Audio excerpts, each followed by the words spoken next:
Okay. We are about to do the first episode of ARK 101. It's basically a tutorial on how to play ARK and how not to die, hopefully. I have wiped all save data and will be starting completely from scratch on the island. I want to keep it to things that most people have access to, that way they can recreate what I do, or they won't get lost by not being able to have access to all the mods. So I'm going to use as few mods as possible, mostly things that are quality of life improvements. The rates for things like harvesting, like the number of materials that you get from harvesting, taming, egg hatching, and mating, those things will be increased, as well as my carry weight, because I do not want to make someone sit through this video for 6 and 7 hours while I run back and forth to deposit materials in a box. That would get kind of, boring. Normally at this screen there's tons of epic music, but I had the menu music turned down so that you can hear what I'm saying, otherwise it's kind of hard to hear. But the music of ARK is really good. So let's go ahead and begin a single player map. Give me just one moment. There we go. Alright. Had tons of Facebook notifications going off. Went ahead and closed Facebook. So I'm going to go ahead and start by hitting host local. These are the rules for ARK. As you can see, there's general, advanced, and engrams. This determines general settings on the island. This section determines advanced settings, and we'll get into those here in a moment. This setting allows you to turn on or turn off certain engrams or learnable abilities or learnable craftables to either make it as challenging or as easy as you like. This middle section here where it says ARK, this is your selection of maps. Right now there are 2 ARKs that are canon to ARK lore, the island, which is where we'll be going, and Scorched Earth. Scorched Earth is a desert environment, very harsh, very, very unforgiving, but quite a bit different from the island. There is a canon story to ARK. There is lore, and you can learn it by going around the island, exploring, and finding explorer notes. The explorer notes are mostly in English. They're from a woman named Helena. She writes the Dino dossiers, and she was a person who was transported to the ARK, like we are about to be, and she spent years studying the animals on the island, their uses, how to tame them, that kind of thing, until she met a chemist from 18th century London who was also teleported to the ARK, and they teamed up, Rockwell, and they began to explore the island and learn more about it, and the more they learned about it, the more they found out it's not a natural island on the Earth somewhere. Most of the in-game lore seems to indicate that it's an artificial creation in space somewhere, possibly some kind of floating space station, or a series of floating space stations, each with unique biomes and environments, and survivors, the people who are teleported to the ARKs, can be transported between these stations if they get to the obelisks and, move between them with the right artifacts. Who set up these stations? No clue. But their technology is evident on the island if you look for it. They're a highly advanced race, but what their overall goal for kidnapping people from all different points in time and bringing them to an island in space like this is unknown, though the overall goal tends to be the evolution of that specific organism. You'll notice when I spawn in, there's an implant in my left wrist that will glow with different colors depending on my status, and if I have engrams I can learn, that kind of thing. Anyway, besides the canon ARKs, there are 2 custom maps, the Center and Ragnarok. Both the Center and Ragnarok are free downloads, and they began as PC mods that people in the fan community were making for fun, and they got so good that when Wildcard launched the sponsored mod program, they brought them into the program, and now they are official DLCs for ARK. The center is more of a mystical place with floating islands, that kind of thing, while Ragnarok is based on ancient Norse and Viking locations. It's very harsh and hard to survive. Ragnarok has several unique spawns, including a giant ice worm, an ice wyvern dragon, a lava golem, and griffins. For now, let's go ahead and set up our difficulty level. I want to keep things challenging, but not too challenging, so we'll go ahead and set up with a 2.0 difficulty. Right now, the highest it can go on default sliders is 1. Anything above that is going to be pretty hard, so we'll leave it at a 2. Dino damage, that will set how much damage a dinosaur does to you or to your tames, or how much damage your dinosaur pets put out in combat. We're going to leave that as it is. We don't want to mess with that. What's weird about these scales is sometimes you can move them up and it does less damage, but you move them down and it does more damage. So be sure to read the ARK wiki before you mess with these settings. That's why we're going to leave them as they are for right now. One thing I will do is I will up the experience points. These decimals are basically, they work in increments of 10.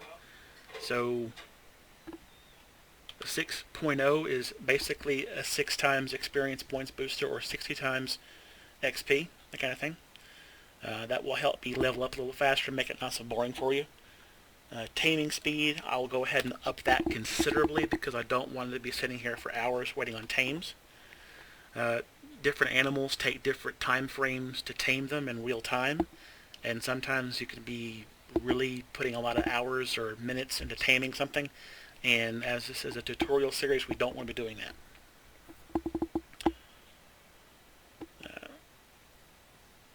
The harvest amount, that's how much materials you get back from harvesting a harvest node.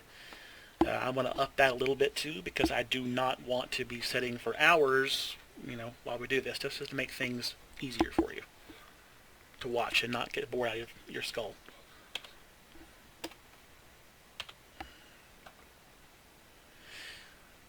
I'll lower the food drain just a little bit so I'm not constantly starving, but default's pretty strict. You have to eat pretty often.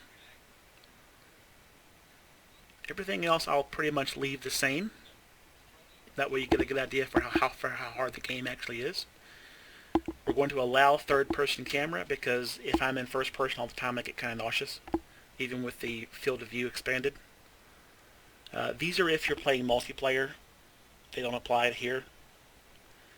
If you have the crosshair enabled, that allows you to go into first-person mode and have a crosshair for your weapons. You can disable that if you want. You can also totally disable the HUD entirely. I would not recommend doing that. Other things are things like hardcore mode, PvE mode, that kind of thing. Each setting either makes things more difficult or less difficult. PvE mode means that you basically none of your structures decay and require repair. Hardcore mode means you die one time and the game is over and you have to begin a whole new save. Most of these are pretty obvious, so the corpse locator is new. That didn't used to be there. Let's go to advanced settings. All this stuff here is about PvP. I'm going to go ahead and enable these because these two options are very good. One will allow you to build structures inside caves. Bear in mind that any structure built inside a cave takes more damage from animals in PvP. By allowing a flyer carry PvE setting, that allows me to pick up other animals using my flyers, like the Argentavis can pick up anything smaller than a parasaur, for example. Quite handy. I'm also going to disable structure decay. Normally, that would mean that my structures degrade over time and have to be repaired and maintained, but I don't want to do that. I just want to get to the point of teaching you guys how to play. So we're going to turn that off. I am not going to prevent diseases because diseases make the game fun. I'm going to force the game to allow me to bring my flying mounts inside of caves. Otherwise, you got to leave them at the door. I'm going to override structure platform prevention that allows you to build things like turrets and guns on rafts and ships, which is also very handy. Especially if you're on a bigger boat and you're being chased by elite ichthyes. They tend to target rafts and destroy them, and turrets can help protect you from that. The world settings are interesting. This determines how often you poop, how often animals lay eggs, how often they mate. I'm going to increase the hatch speed up a bit, as well as the baby maturation speed and the mating interval. That way things are not so, boring. Harvest health determines how much damage a harvest node can take before it collapses. You don't really want to mess with that because even though giving it more health and having the resource amount turned up sounds like it'd be a good idea, it kind of has a thing of diminishing returns. So just leave that where that's at. All this stuff here, go ahead and leave it as it is. Day cycle speed, daytime speed, and day-nighttime speed. This setting determines how fast it turns from night to day and vice versa. This determines how long your day is and how long your night is. Pushing it to the right makes it go much faster. Pushing it to the left slows things down.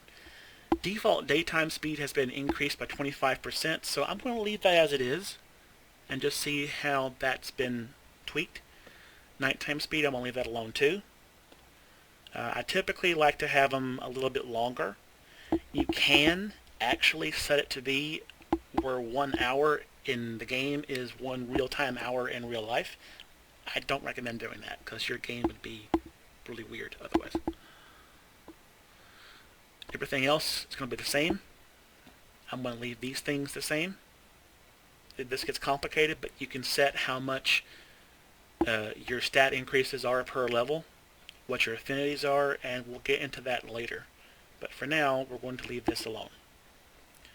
Show floating damage text. That's very handy. That lets you know that you're actually hitting something. And how much... Yeah, they do. And it lets you know how much damage you're doing per shot. So we're going to do the island. Here comes the fun part. Mods. I'm going to add in some mods that are handy and quality of life. The first thing I want to add is resource stacks. The reason I'm adding that first is because it modifies your inventory and your inventory weight. Anything that modifies things like player models, spawn rates, or weight inventory goes up top. That will basically enable me to change the amount of harvest material I have in a given stack. That way it won't fill up my inventory with tons of stacks of the same item. I'm also going to add in Ren stacks, ammo standalone. This one does the same thing as the above, but it affects just ammunition like arrows, bullets, plasma ammo, that kind of thing. Otherwise, you can only carry a very limited amount of ammo per stack. It's kind of annoying. Stackable foundations are an absolute must because the island is not all flat. By default, you can't stack foundations on top of each other. This mod allows you to do that. And it can help you build structures a lot better and more cleanly than you could normally. I'm going to add in what's called Super Spyglass. That's a mod that it modifies the in-game spyglass to tell you various information about an animal that you're looking at, including level, its gender, its general stats, how sleepy it is, how much health it has, if it's poisoned, that kind of thing. Very handy.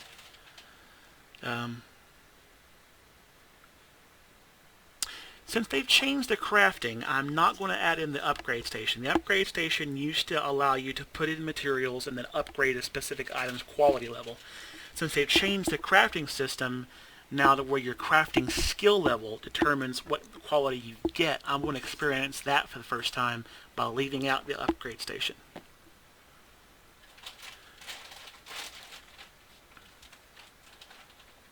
Let me get these reordered.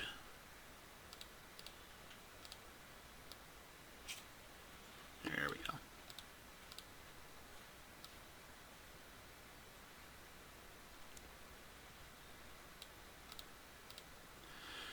The Pet Finder mod, there is an in-game item that you can craft called the transponder, and I'll cover it when we get there. But for now, the Pet Finder can help you find any kind of lost animals that you have in your little tribe that get lost. Charcoal Baker, this comes in handy. I'm going to add in the no clothes because sometimes, again, that doesn't really add anything functional. It just allows you to kind of customize how you look a little more. It does not count as a nude mod, however. There are nude mods, but as of right now, they're broken as of the latest patch. So, Structures Plus. That is an absolute must. It adds so many quality of life improvements to the basic structures that you can build: walls, ramps, stairs, windows. It is unreal. It's an absolute must for that one. For me, Advanced Rafts. That allows you to build ships out of the basic raft. It basically increases the amount of structures that you can place on a given raft and the type of structures you can place on a raft. And I love to build ships, so that's one of the things I enjoy doing. The Grappling Flare Gun. It replaces the in-game grappling hook and the in-game flare gun, both of which are basically one-time use items, and they're very expensive and very heavy to carry around. That one adds basically an infinite grappling hook and an infinite flare gun that shoots either sky flares or ground flares, allowing you to light up an area, and it does work underwater. Quite handy. I'm going to leave out the no durability armor sets because I want you to see the type of damage animals can do, and that you do have to repair your armor once in a while. I'm going to leave out the vanilla armor skins because, you know, you need to be able to see what we're working with here. I'm going to add in all the eco mods. Eco Garden Decor. I'm going to add in Eco Shop Decor. And Eco RP Decor. All three eco mods are basically things for roleplay, like to make the place look better. You can plant flowers, trees, bushes, garden items. You can put, different kind of furniture in your house. The RP Decor contains a really neat cooking station to make a fully functioning kitchen. I'll show you that too. Quite handy. Medieval Props is kind of the same thing. It adds like different little roleplay things to like make the place look better, and I was not doing that. There's a couple of things in here that I have that I will not be adding.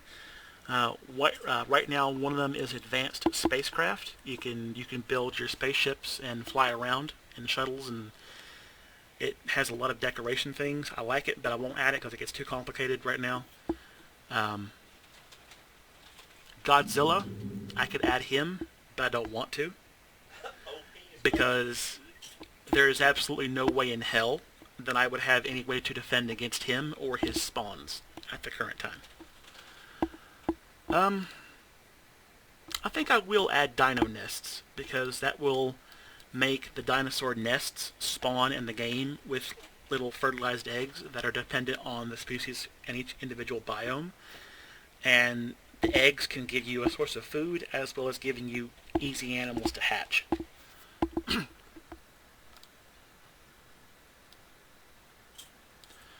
This mod here, unlock haircuts and emotes, it's not required, but basically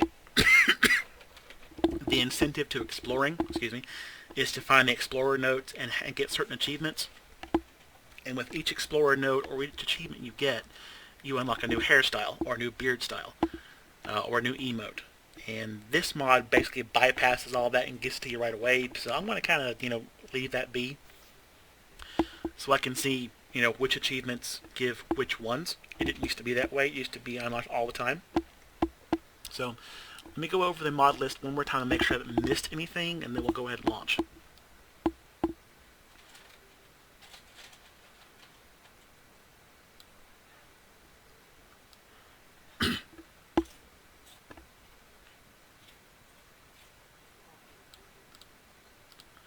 I'll add in the zipline system because it can come in handy. Basically does exactly what it says, just create zip lines. The teleport pad's nice, but it kind of defeats the purpose of traveling back and forth once you can build them. So I'll go ahead and leave that out. I'll add in eco trees, which is the one that allows you to plant fully formed trees. Quite nice.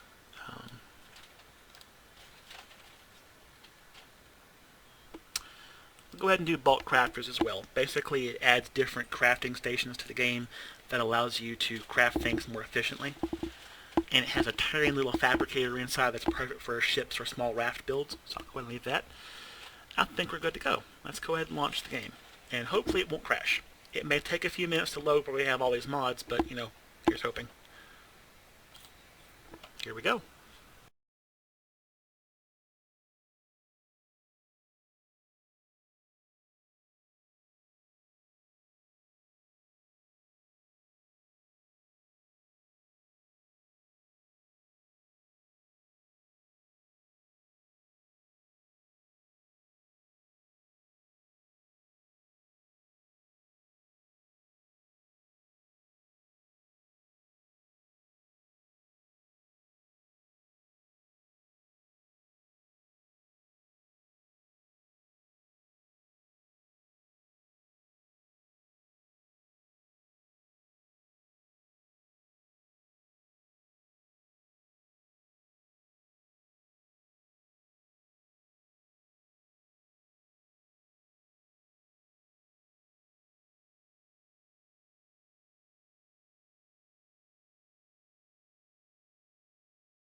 Okay, we are at the character creation screen.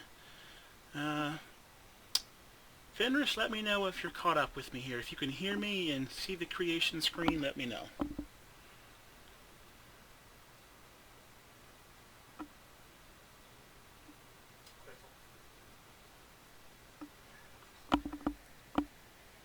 That way we can be sure that we're on the same page.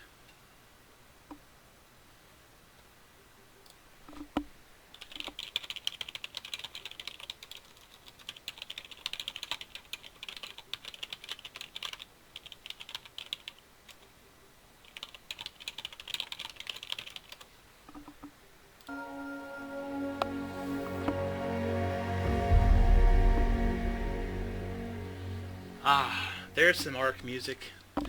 They really have improved the soundtrack and the ambient noises of ARK since me and Ben first started playing it. How long ago now? Well, we've got like 800 game hours, so I don't know how long it's been really. Yeah, I have about 800 hours on mine, and Ben's got about the same amount of hours on his played into ARK. And it's greatly and quickly, swiftly improved since it was first launched into, testing phases. But this is your character. You can be a male or a female. Of an interesting note, you do have hair on your head, and if you're a guy, you also have a beard as well. Both your hair and your beard grow in real time and are fully physical objects. In other words, they respond to wind and water. You can cut them and shave them and trim them into different styles, but they'll grow back. The female has the same thing for her hair. It grows with time, and she can cut it and shape it and put it into styles, kind of thing. You can do a randomized character creation, which means you get a random set of, settings here, which can result in some really, really weird-looking characters. You can load a preset character that you've created on another ARK, and you can also save a preset that you make. A lot of these settings are pretty obvious. Skin color, going this way changes it to darker, or this way in the opposite direction changes it to a different shade of brown. In the middle is default. You can change your hair color, your eye color, head size. You can customize your face with your upper and lower face sizes, head width, head height, head depth, neck size, neck length. You can make your chest bigger, your shoulders bigger, your hips bigger, smaller. Basically, you can create a very custom character. It's pretty well in depth. So, I'm not going to change his height too much, because I've noticed that some of the structures on ARK, like door frames, are kind of made for the average size character, and I don't want my head to be clipping through things. So if anything, I may make him a little shorter than normal, actually, because I don't want any clipping to happen.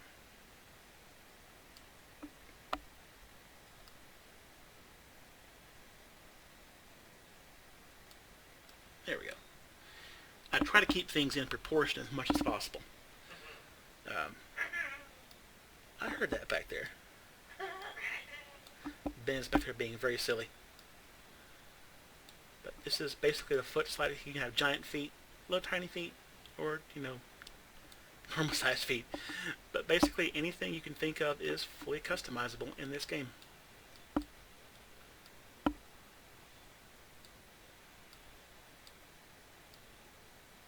Make him a little chunkier here. There we go. That way he's not too ripped. A little bit wider. There we go.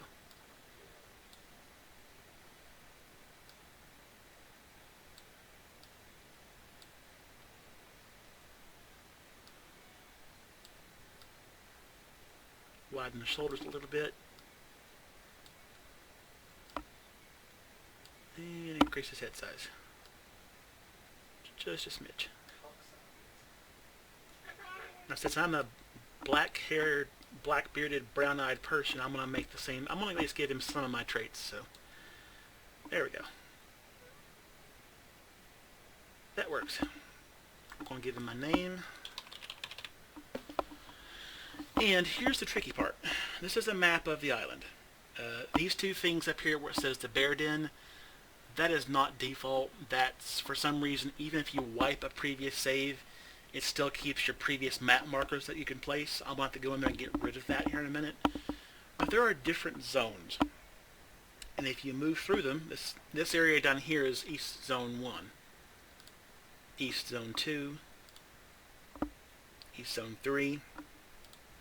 North Zone 1, 2, 3. South Zone 1, 2, 3. West Zone 1, 2, 3. And basically what those are your spawning zones. And even though it shows like a little light in the general area, you will not spawn under that light. You will spawn somewhere in the general area that you pick. Certain zones, like the north zones, they're covered in snow, and they're extremely dangerous. You'll freeze to death extremely quickly. My recommendation is to avoid anything in the north or the western reaches. My recommendation is to start in the east or the south. I'm going to start somewhere around East Zone 1. And I'll show you why here in a minute. Because this map will not be filled in for you once you begin your actual campaign. You'll have to explore to fill the map in. Otherwise you won't have any idea where you're going. The GPS coordinates are very handy. Basically you need to know how to read a map with latitude and longitude. If you can do that, then you'll be fine. But you won't have a compass or anything to navigate by for a little while. But East Zone 1, it's a good starter zone. Not too many resources, but not too many big predators either. There's an island down here in the south called Herbivore Island, full of nothing but herbivores. No carnivores spawn there. There's its equivalent is up here in the north, Carnivore Island. You don't want to go there, but we'll get there. For now, let's just go ahead and spawn and get to it.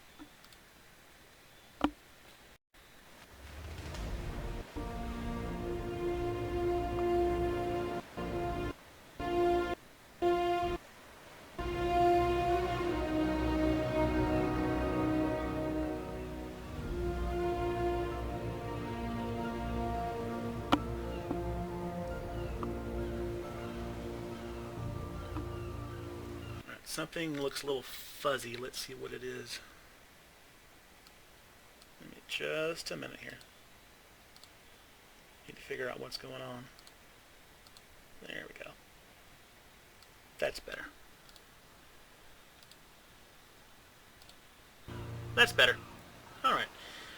So, as you see, you wake up on a beach, naked, with no items of any kind. You have these items, but they come from an in-game event. They're basically useless.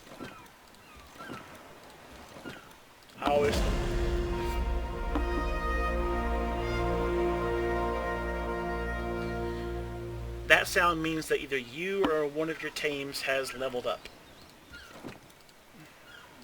These are basically just cosmetic items, but practically useless, essentially. But a lot of these stats are self-explanatory. Let me turn down the sound just a little bit so that you don't have to fight sounds for me. There we go.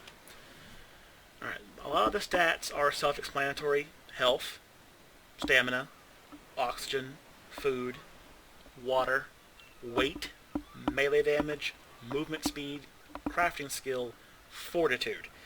The only stat that you cannot directly increase is called your torpidity, but your fortitude ties into your torpidity, and the more fortitude you have, the more extreme environments you can resist. But it does come at a cost, so just don't put too many points here. The first 20 points you have on a default game should go into weight. I don't know, that's biased. I think it should be health. Well, that depends on if you're playing on... Well, Ben makes a good point, really. If you're not playing on a modded server, if you're playing on like an official game server, then it should be health. But if you're playing on a modded unofficial server with tons of resources, you want health. I mean weight. For me, I won't have to put that many into weight because I have an INI file that should boost the amount of gains I get from putting into weight. But health, stamina, weight, melee damage, and movement speed, those should be your primary focuses, 1 point each level up for the first couple of levels. Now, in this case, I'm going to put it into weight. And as you can see, it went up 10 points. So it looks like my INI file is not working. It should have went up by 1,000, but it didn't. It's still pretty much, at least my personal opinion, especially official stuff, don't even waste a point in food and water. Yeah, whatever you do, don't really put anything here in food and water because it won't do you any good. So I just leveled up again, so I'll put another point into health. So you see, you go up by basically 10 points per stat increase on each one. For now, I'll work on these here in a minute, but for now we need to get off this beach because we're basically a standing still snack item waiting to happen. That's an Oviraptor. Believe it or not, they are harmless despite the name, Raptor. They eat eggs. That's the sound they make, and if you walk up to them, they'll freak out and run away. Oh, they should. Yep, there they go. They're very skittish. This little fella down here is called a Lystrosaurus. In real life, they are about the size of a small dog. They are absolutely harmless. You can tame them by getting berries and putting them in your last inventory slot, walking up to it and feeding it, though it will take some time to tame it. They have no combat usage. You can't ride them, but once you pet them, after you've tamed them, they give you and all your pets an experience point boost. So they can be very handy for leveling things up. These blue sparkles in the air, they're not part of the main game, but they're because of a mod. Those indicate that a dinosaur nest is nearby. Each nest will contain a small clutch of eggs, depending upon the species. This contains Lystrosaurus eggs. You can pick every single egg up in here. Once you pick up all the eggs, it's best to destroy the nest. That way it will respawn, or we can just leave them alone. Eggs can be eaten, or they can actually hatch, which this one's doing right now. So I'll go ahead and pick up a few of these for food.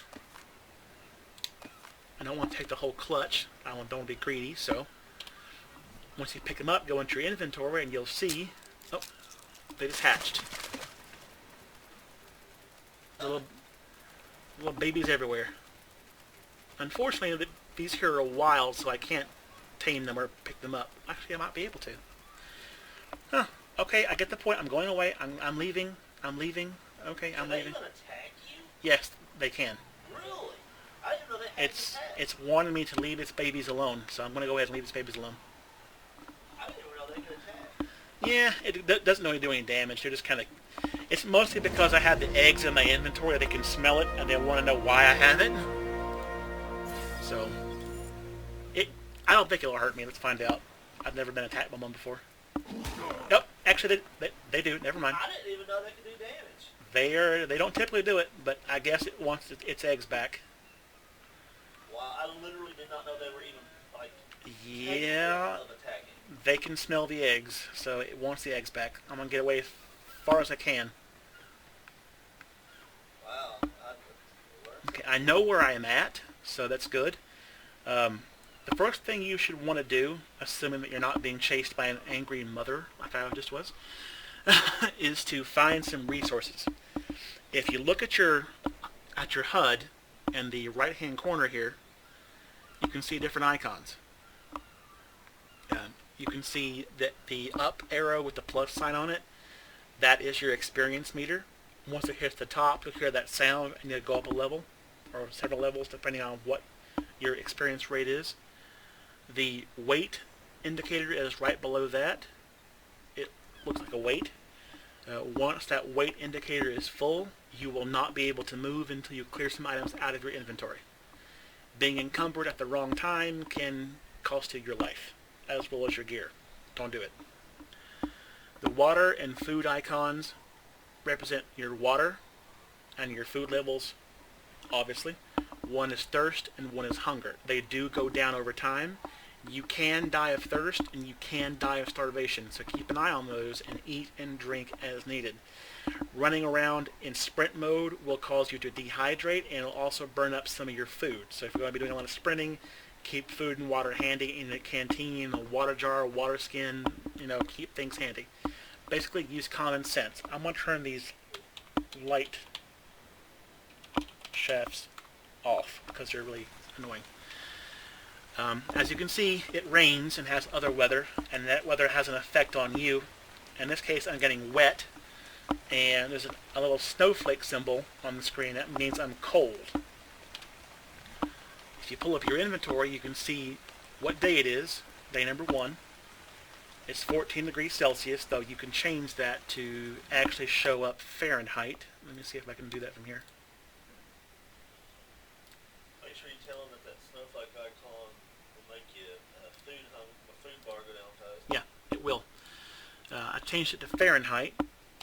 That way we can see things because we're not British. But it is 57 degrees Fahrenheit right now. That's cold. And the colder it gets, the wetter I get, the more my food bar will drain. So eventually, me staying in this area will cause me to, begin to starve. Because I'm constantly using my stamina to try and stay warm. You'll see what time it is of the day. So it uses military time. So right now it's 17:35. Shows your armor, your hypothermal insulation, which shows you how hot you are, and your hypothermal, which shows you how cold you are, and how much protection you have from each. Right now I have no protection from each and no armor, so I'm basically going to eventually freeze to death if I stay here out in the rain. So, gathering resources. Certain kinds of rocks you can pick up. That Lystrosaurus is not going to give up. They still after you? It's still after me.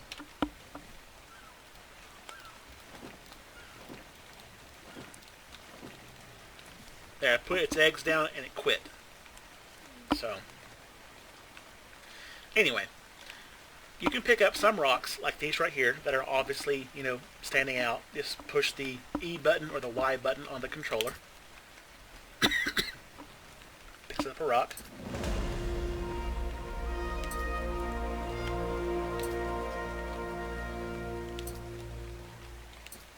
There we go. So I got 10 stone.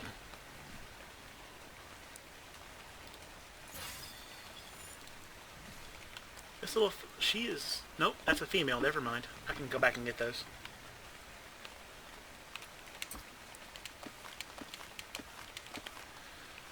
Alright, let's go ahead and get off this beach.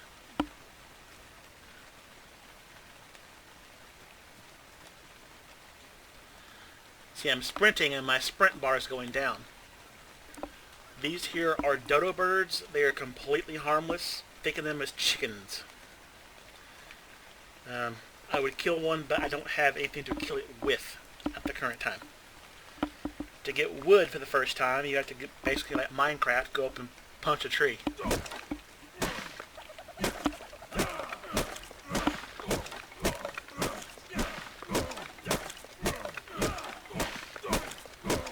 Just be careful, because the more you punch it, the more your stamina goes down, making you get tired, and the more injured you get because you're punching a freaking tree. So, that said, that's how you get wood, thatch, and stone when you have no tools. For fiber and berries, you go up to any one of these plants and just start picking it. Like this.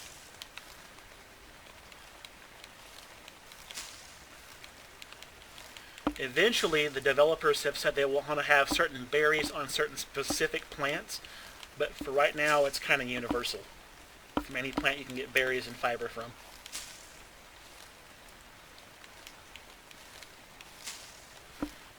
Okay, that gives us wood, thatch, berries, fiber, some seeds, some stone, a couple of eggs. Alright, now, here's the thing. Majo berries, azul berries, amar berries, and tinto berries, those are your basic berries. and they're purple, blue, yellow, and red, respectively. They don't serve any other purpose other than to eat them, feed them to your herbivores, tame certain herbivores, or used in recipes to make dyes. The white ones are called stem berries. They can help you recover stamina or recover from being poisoned by, say, a Trudon that will knock you out. If you've been bitten by something that's going to knock you out, you want to eat stem berry really quickly. They can also be used in a recipe to make a chemical stimulant, which works much faster and is more effective than, raw stem berries. The downside is it will dehydrate you and make you thirsty. So use with caution. Do not, under any circumstances, ever eat the black ones. They're narco berries. They'll make you sleepy. The more you eat, the stronger the effect. You can and will knock yourself unconscious if you eat enough of these, and then you'll be fair game for whatever wants to come along and eat you, or if you're playing on a PvP server, you can get robbed, have your body drug around, killed, or have other unsavory things done to you.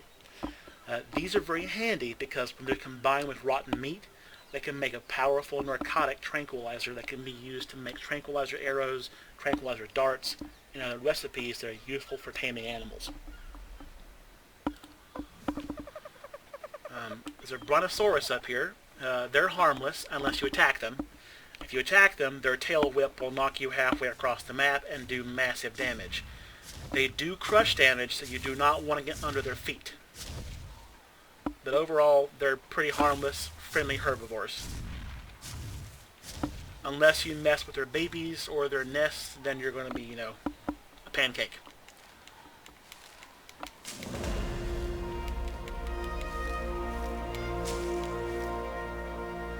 Alright, it seems pretty safe right now, so I'm still going to find a somewhat safer spot to do the engrams. This animal over here is a Parasaurolophus. It's about 50% smaller than it should be in real life. But it's another herbivore. Bloody hell. That kind of bird is an Ichthyornis. Think of them as little monkeys. They'll come along and steal things out of your pockets and inventory if you have something that they like the look of. In this case, this one seems to like my berries for some reason, so I want to get away from it. It really can't kill you, and they're not really harmful, but they can continue stealing from you until you have nothing left. So best to avoid those. The same thing is true of a smaller animal called a Pegomastax. They are incredibly annoying. They will steal anything that's in your last inventory slot or a random item from your inventory if there's nothing there. They can even do this in the middle of combat, which can leave you completely defenseless because they can steal your weapons or your ammo. So, best rule of thumb is, you see a Pegomastax, kill it immediately. Alright, I don't see any carnivores up here, so I should be safe to work on this. Let's go ahead and put another point into, this time, melee damage. And this is where you learn your recipes, the ways, the things that you need to know in order to make your equipment. For now, I have 40 points because I've leveled up so many times. These are all modded items. They don't normally oh my god, what is that? I said there's no carnivores, and look what shows up, a freaking TRex. Okay, so we are no longer safe. We need to leave as soon as possible, because it will hunt us down.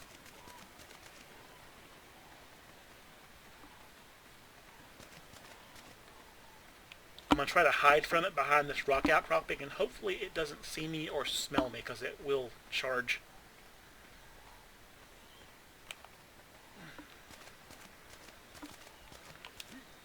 See if I can climb up on this rock. I can. Good.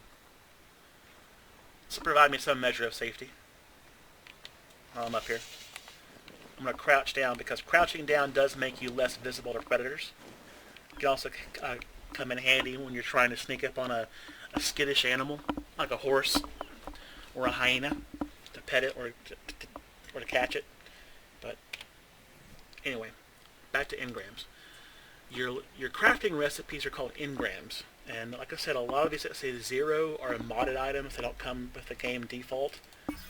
They don't cost anything to learn, but unless you have them downloaded, you don't have to worry about these.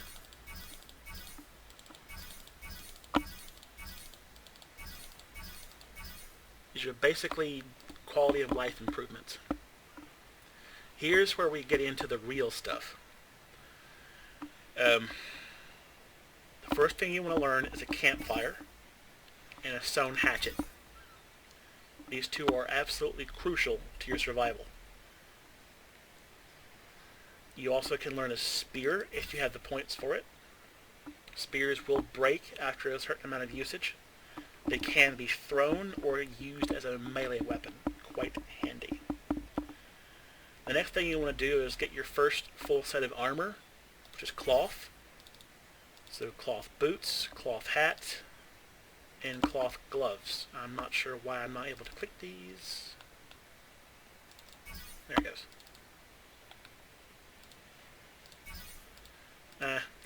It's doing that wonderful thing where it's having the conflict between mouse and controller. So normally you can double click to learn, but for some reason it's being stubborn today.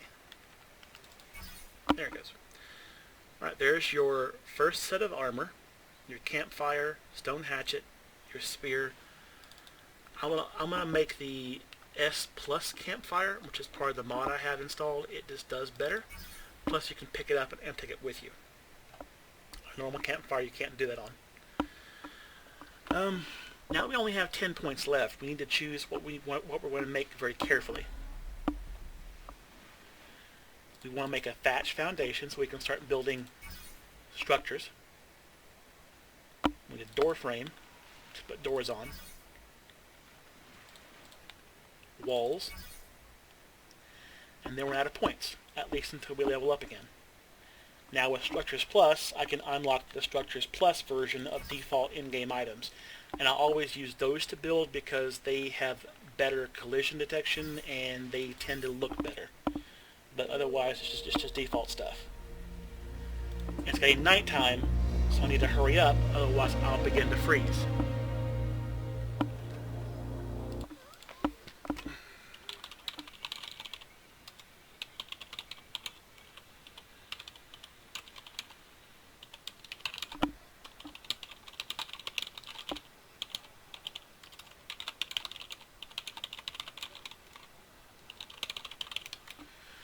Alright, so let's go ahead and get some basic stuff done. Your inventory can be put into a folder view, which keeps things nice and neat, or you can, see everything all at once. We have a problem. I don't have enough thatch to build a pick, and I also don't have enough flint, thatch, or stone to build a campfire. But I do have enough to build some basic armor. So let's go and get some pants on first. That'll help with the cold somewhat. Notice it said primitive. There's primitive through ascendant quality. Ascendant is the best and strongest. Primitive is the weakest. Your armor will break over time, as you can see their durability. It provides hyperthermic insulation, so it will give me a little bit of protection against the cold, but not much. So I need to find stuff quickly, namely stone, thatch, and flint. To get flint, I'm going to have to get thatch first, so I need one more thing of thatch, because the first night is here. To get thatch, I'm just going to punch a tree really quickly.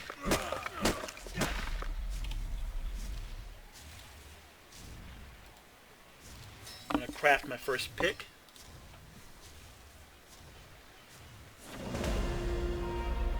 Now let me level up again.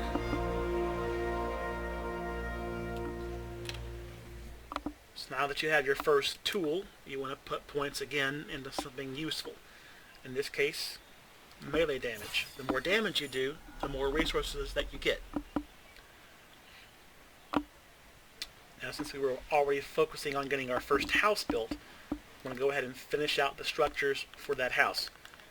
Next thing you want to get is a sleeping bag, because that can act as a temporary respawn point in case you get murdered, which you probably will many times during your first playthroughs. It can only be used once, however. You can travel between respawn points, between beds and bags, but you have to leave all your gear behind. Just keep that in mind. Right, the next thing that we're going to make is a thatch roof and a thatched door.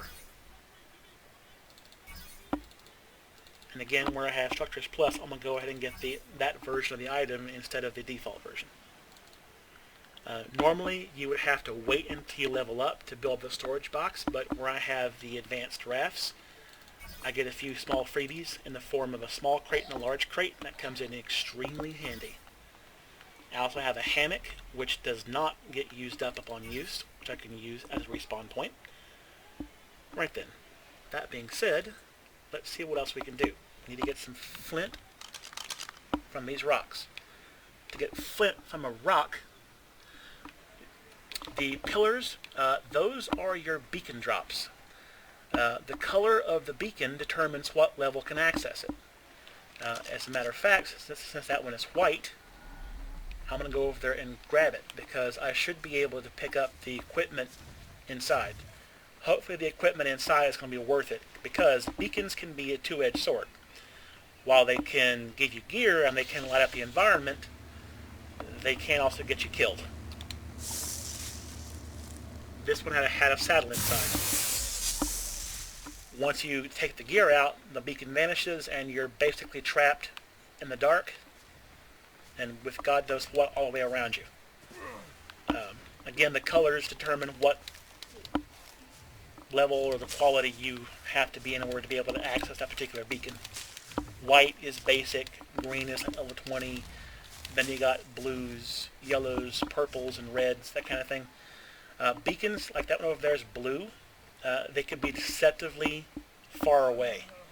So do not go chasing them unless you are for sure that you're going to be able to get there. So, as you can see, I'm starving and I'm freezing, so I'm going to eat one of these eggs. And that'll help my food rate come back up.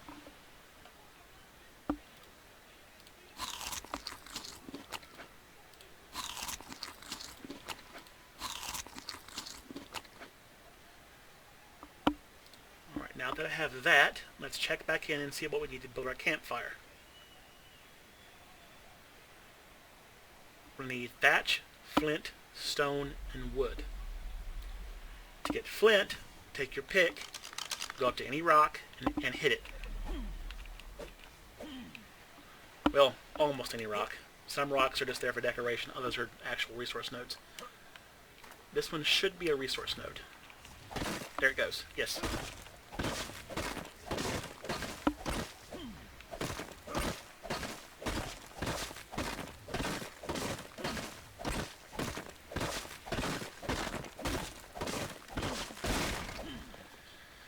Every once in a while when you're gathering, you want to turn around and kind of keep an eye on your back because you may be being snuck up on by someone or something.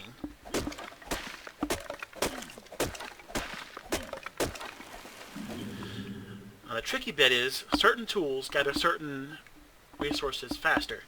If you hit a tree with a pick, then you're going to get more thatch than wood. If you hit a tree with a hatchet, then you get more wood than you will thatch, and vice versa. If you notice on the inventory bar down here, there's a health bar for your given tool. The health bar shows you how long you can use it before it breaks. The saddle I recovered from the beacon is for a Phiomia. They're basically useless other than glorified fertilizer producers, and I'll show you that later once we get into building like a garden or a crop zone. But for now, we can build our campfire. Let's go ahead and get it built.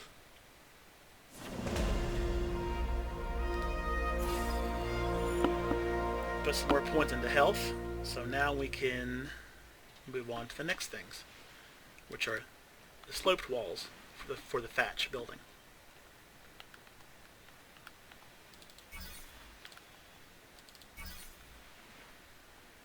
Alright, I don't have enough inventory points for that, so I'll have to hold off on it. These are all freebies though.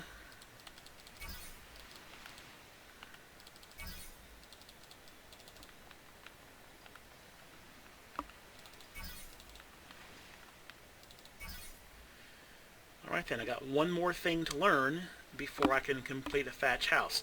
I can go ahead and start building it now, but it won't really be a very nice one. But for now, I'm going to get this campfire placed so I don't die. I want to place it in somewhere where I can run and hide from a T-Rex if I have to, so I'm going to put it right here. Because the campfire will draw things to you. You can use wood or thatch in a campfire. Thatch burns cleanly and doesn't leave any charcoal. Wood leaves charcoal. Charcoal can be used in resources like the chem bench to make gunpowder. So for now we use thatch because I'm freezing to death. If you stand by the fire, you get warm and your freezing stops. The light, however, can draw other players to you. If you're playing on a PvP server, they can see you and take you out pretty easily. And sometimes it'll also draw curious animals. Conversely, it can keep certain animals away, like Trudons.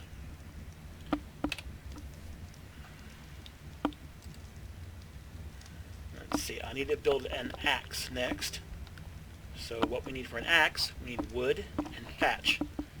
So I'll go back out there and find a tree and hit it a few times.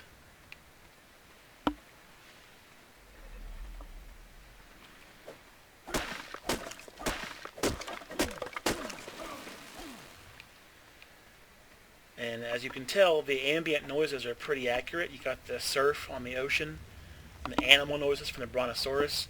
And eventually, as you play the game, you'll get good enough at recognizing which species makes which sound and learn when to, not panic and when to rightfully panic.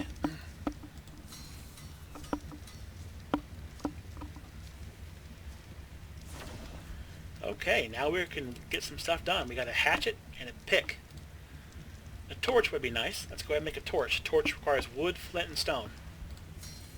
That way we can see where we're going.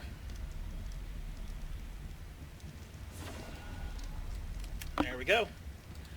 There's our basics done. Now for a spear, we'll need more wood.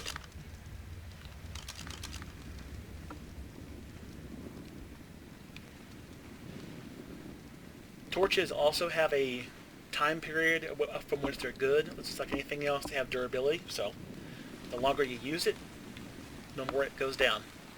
And it's raining again, so it's always fun. If you see what I mean now, I'm using a hatchet on a tree. I get more wood than I do thatch.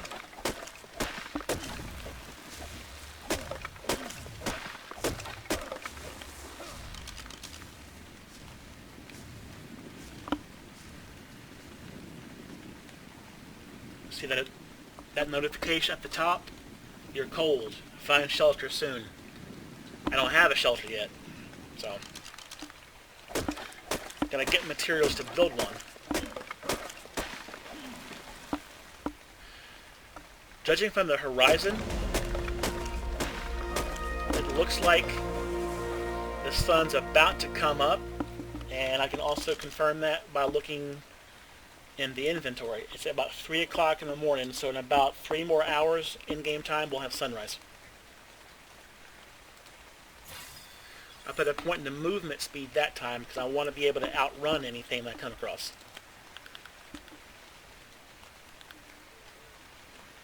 Alright, we're going to get the last piece of our thatch. There we go.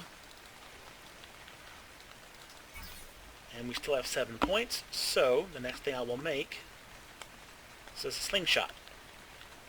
Be the first ranged weapon that you can get.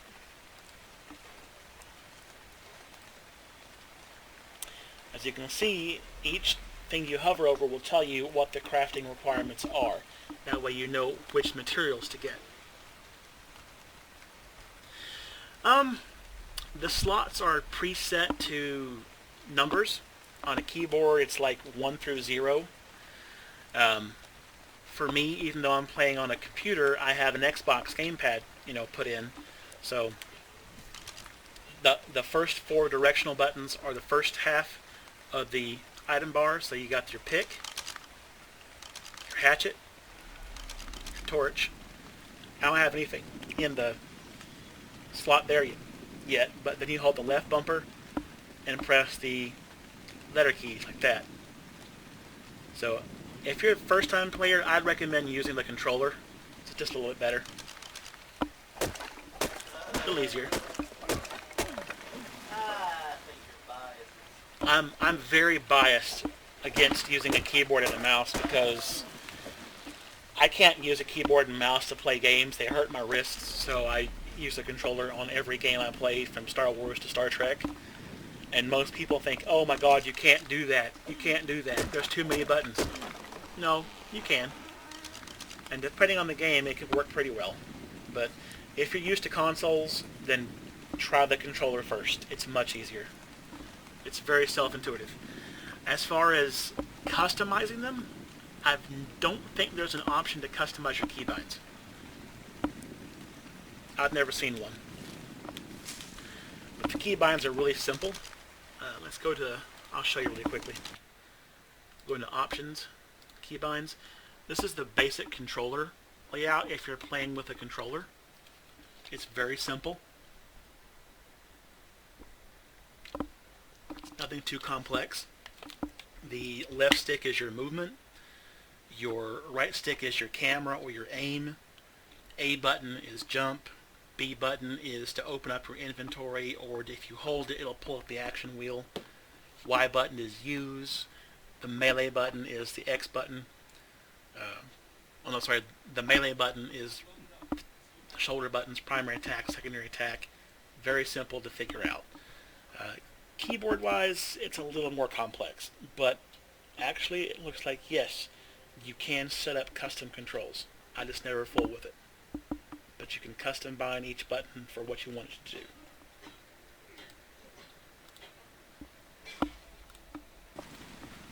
I would still recommend sticking with the controller until you're better at the game. That way you don't, go into a battle with a T-Rex and end up its lunch.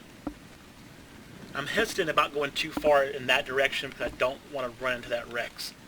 They tend to stay in an area for a given period of time. Right now I'm just gathering materials to build a house with so I can get out of the rain.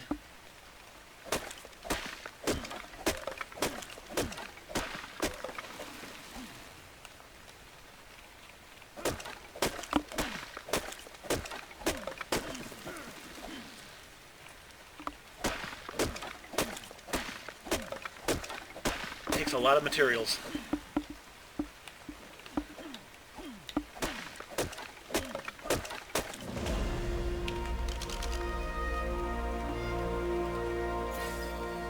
That time I put a point into crafting skill.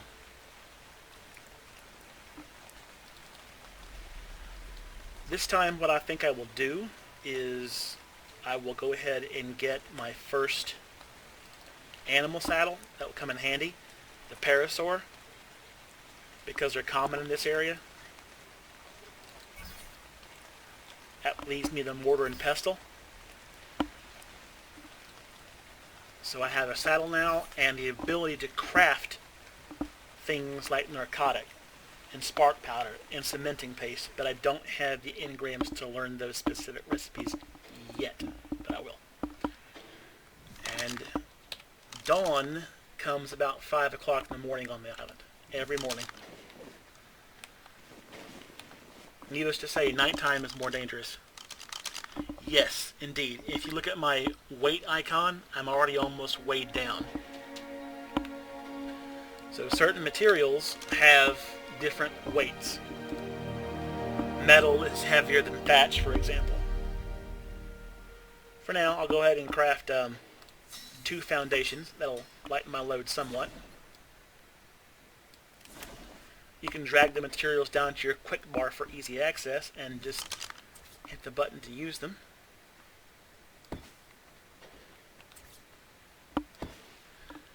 That lightened my load, and that's how you place foundations. You just basically put it on your quick bar, or even from your inventory, and right click and then click use. Find the spot you want it, and then right click or hit the action button and you're set to go. Some items like doors and windows can be rotated. So yeah, Basically, materials have different weights.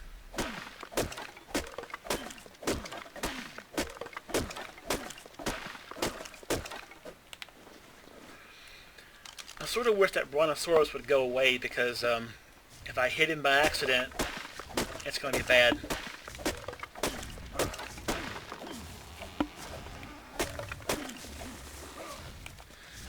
I will need to start hunting for food here pretty soon, though.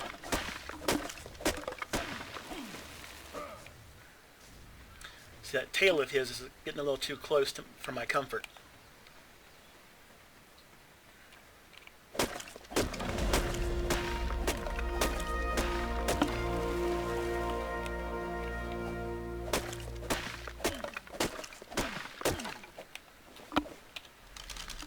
This time I will put a point into fortitude, that way I can last a little bit longer when it gets cold.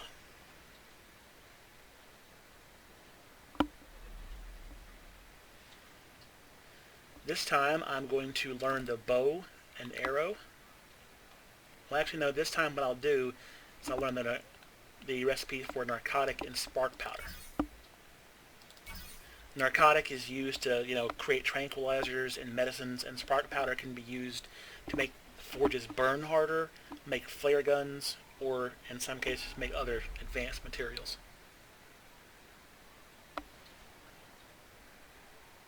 Trying to see what else I can grab fairly early. And the answer is not much, unfortunately. Not yet.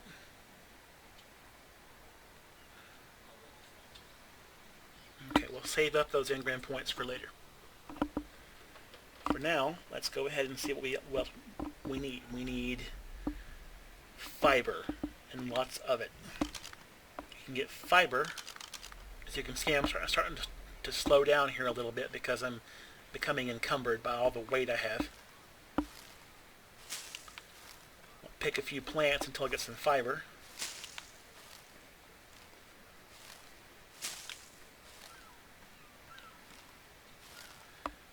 I've survived the first night, but like I said, I'll have to go hunting here pretty soon.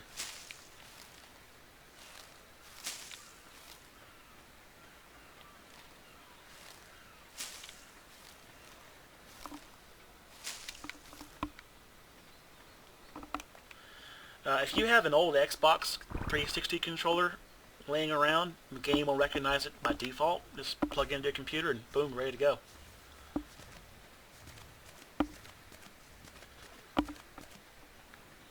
This is why you don't want to be encumbered out in the wild, because you will die if you're being chased by a predator.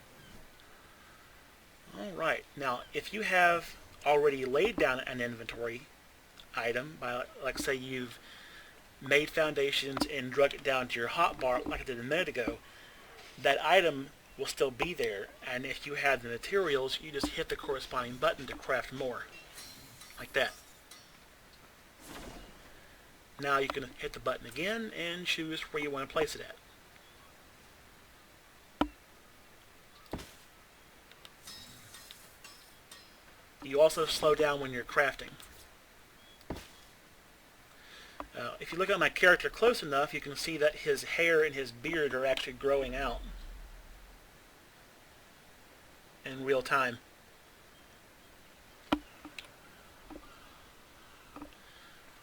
Normally I would not recommend making a square house, because square box houses are incredibly boring, but you'll learn to design more as you go along and get more advanced with your building techniques.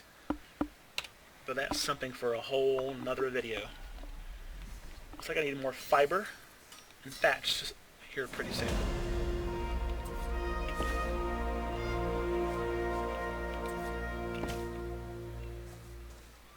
That should be a decent sized starter house. We don't want to get too big. Let's put a point into stamina. Now that I have narcotic and spark powder, I'm going to go ahead and get the bow and arrow, because that'll help me when I go to hunt things.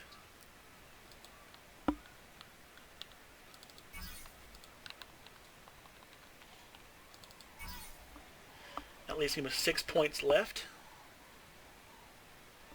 Let me see if I have access to it yet, and I don't. I don't have access to the trank arrow yet, which would come in handy. So, oh well. What I will do is put the standing torch up, because the standing torch can be used to keep, animals away from your compound. It provides a good amount of light.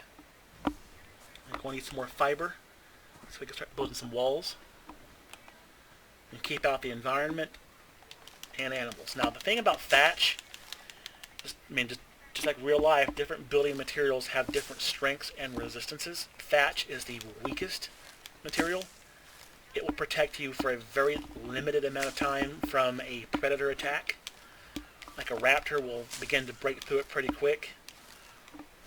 Basically, just like real life, the bigger the animal, the more damage it's going to do. A thatch house would do absolutely nothing to keep you safe from a T-Rex. It would just rip it apart and then eat you.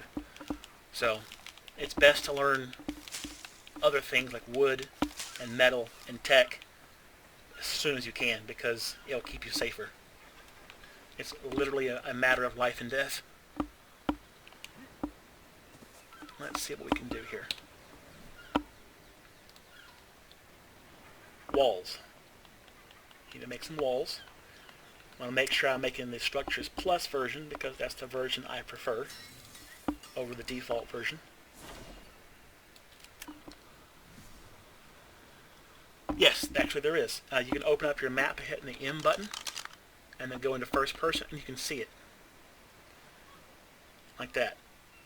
Now, since I've already explored a lot, the map's pretty much already filled out.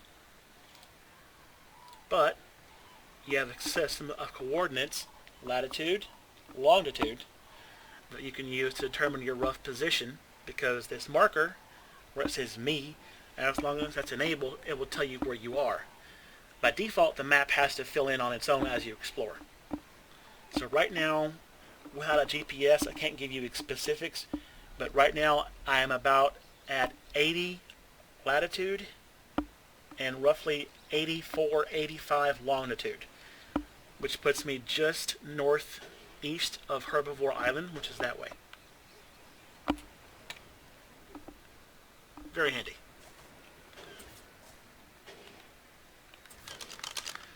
Now, building walls is the same as building a foundation. As long as you have the materials, you craft it, go into your inventory and click use it, you can place it, and then just hit action. It's done. Very simple.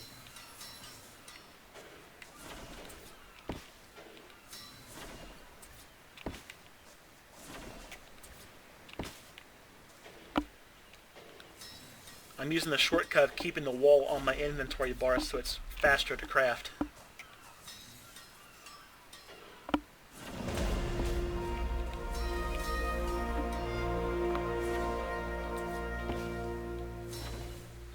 Building things does grant you XP, and the more complex or advanced the item, then the more XP you get from it. A really good trick if you want to level up quickly is to learn the raft and build lots of rafts. You'll get levels pretty quickly from that. Alright, let's do another weight.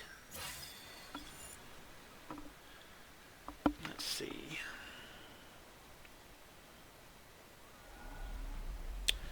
I'm looking for the tranquilizer dart more than anything else, because I could really use that. Unfortunately, I'd have to be level 21 to get it, and I'm level 13. So, we don't have that. What do we have? Go with what you have. You can make a bed. Now, the simple bed, unlike the sleeping bag here, is permanent. You can use it however many times you want, but there's a 5-minute cooldown between each time you spawn. Just bear that in mind.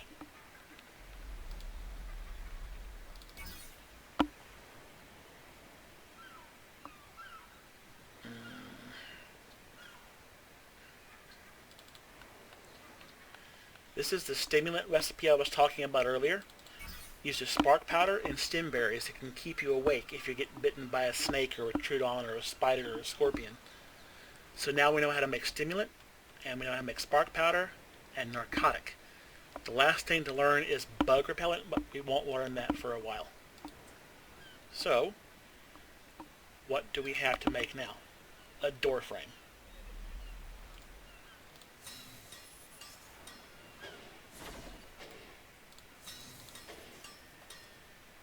Right, if you don't want to use the inventory slot shortcut to place something, once you've built it, go into your inventory, right click on it, click place. Sometimes going into first person helps, but it should just snap on there. If something doesn't want to snap, you can hit the E button or the Y button to change its orientation or its facing. Quite handy. You won't be missing anything much there, Fenris, if you go for a snack break, because I'm just doing basic stuff. What you've seen here is what I'll be doing for the next little bit, so you won't miss anything.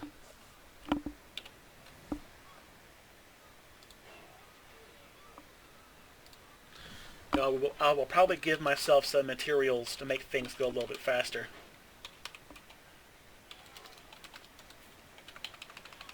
Because now that you know how to gather them, you don't have to sit there and watch me do it in real time, but you can just get to the point.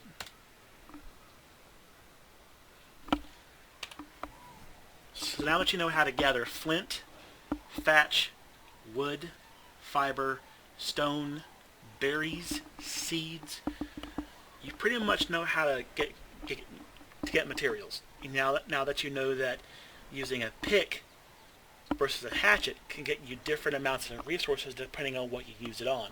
Basically, use common sense. Think about, how would I get this in real life?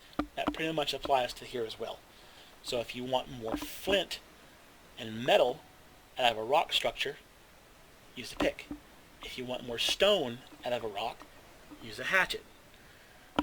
To get metal out of a rock or a metal node, it's generally advised to have either a metal pickaxe or a metal hatchet, which you get later on as you level up.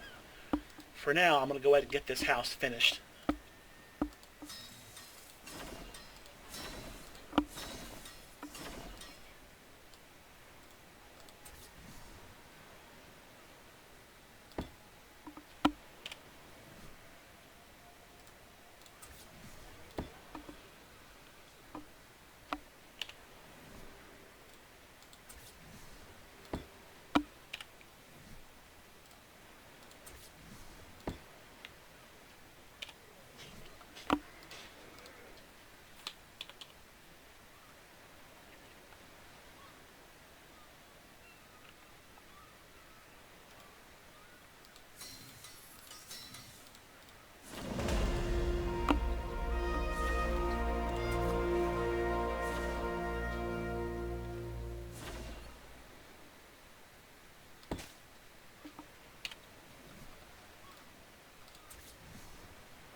Unfortunately, I am encumbered, where I have so much materials on me.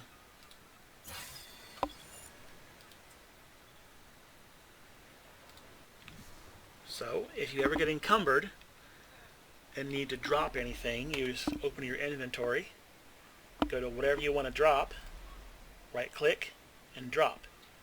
You can also split the stack by 1, half, all, or a specific amount, and that'll also reduce your weight. So I cut the stack of wood in half, I dropped half of it. That, of course, helped my weight quite a bit, and now I can move again. The item will be on the ground for just a little while, not long, maybe 2 minutes tops, and you can pick it up again if you get unencumbered and want to come back for it. But otherwise, it will vanish.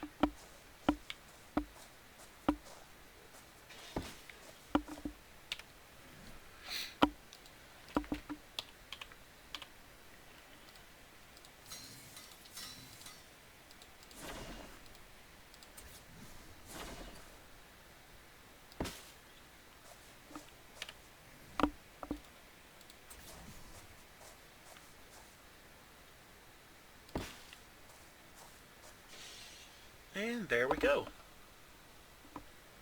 one house, simple, ugly, but effective in keeping you safe from the elements.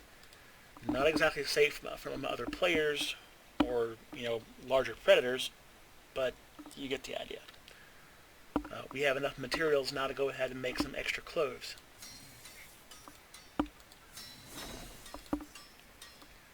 So a shirt and a hat. We can't make the gloves or the boots yet because it needs leather or hides, which we have to kill something for. I'm going to craft 2 spears and put them on my inventory bar. Now, as you noticed, things get worn down over time and then they'll break.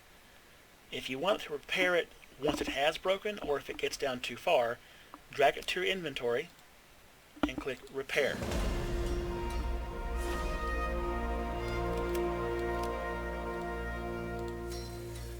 Now, that only works on items that you have materials for and things that are not crafted inside a station. More advanced items will have to be taken back to the station they were crafted in and fixed there.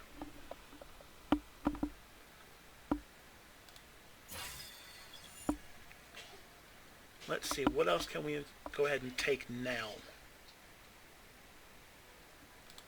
Bolas. Bolas are great. I'll explain bolas more in detail here in just a few minutes when we go on our first hunt for an animal.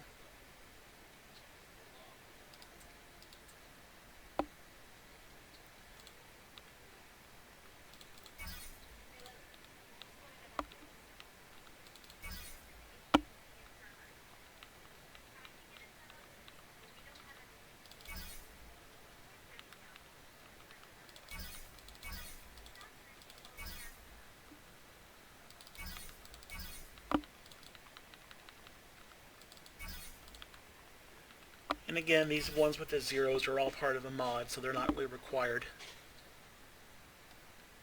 To just prefer them. This is wood tier. It basically provides more insulation and strength and security than thatch. As a matter of fact, we can go ahead and begin upgrading some of our things from thatch to wood.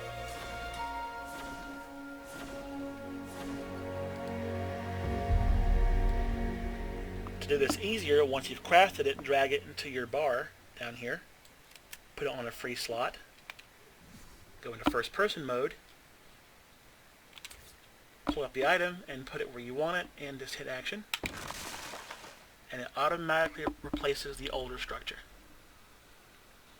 Welcome back. Right now you haven't missed much. Basically we're upgrading some of the walls to wood walls, since now that we've hit a high enough level to begin to design wood structures. The process is basically the same as with thatch.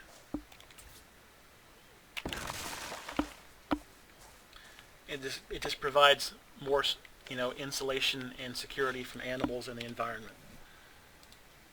We've ran out of stuff to do there, so let's see how many torches we can make. We can make 3. Now normally these kind of torches require fuel, like wood or oil, but the S Plus version does not require any fuel, and it comes on its own at night.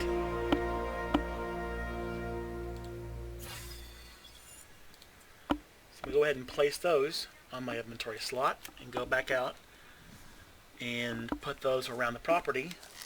That'll help keep some light in the area. Just kind of space them out a little bit like that. That way you can see what's going on around you.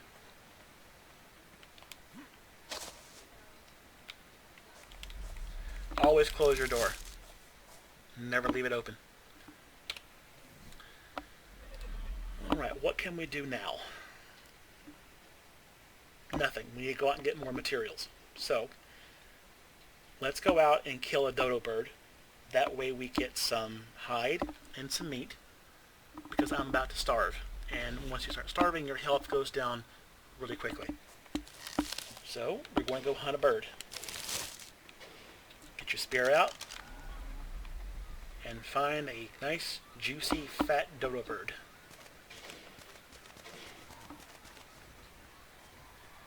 If you listen, you can sometimes find them. Just be careful on the beaches because you never know when you might run into a small predator like a Dilophosaurus or a Microraptor.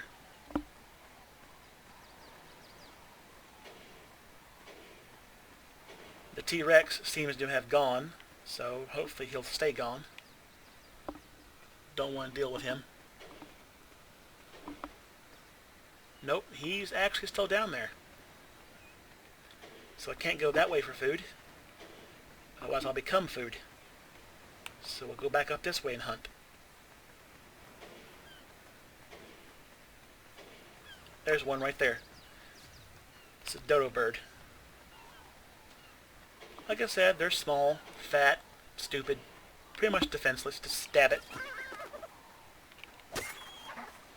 Or you can throw your spear at it.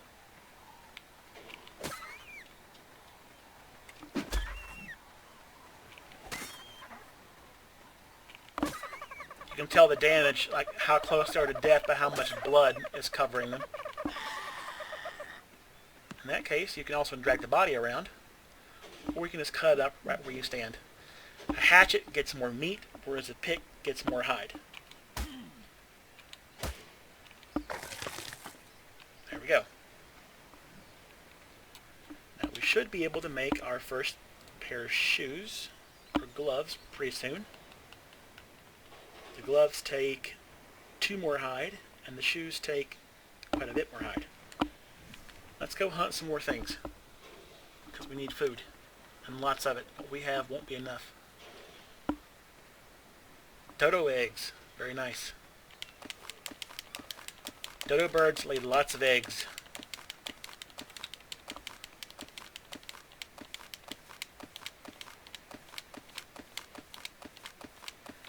Let those 2 hatch, and those 2 will make more babies, and so on and so forth, but for right now they'll provide an excellent food source.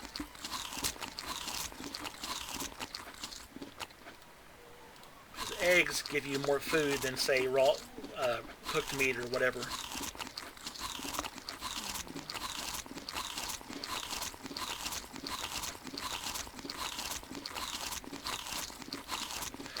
Another quick tip, if you want to avoid all that right clicking, just hover over an item and press E to use it. It's much faster. Now I'm no longer starving, so we can hunt at a little bit slower of a pace.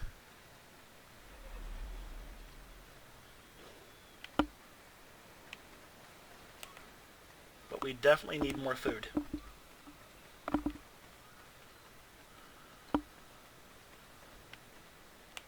There were some Lystrosaurus down here, and there's more dodos down here. And you don't want to take the Bronto egg because that Brontosaurus will see it and come after you. So don't touch that egg. It will hatch in time, but just leave it alone.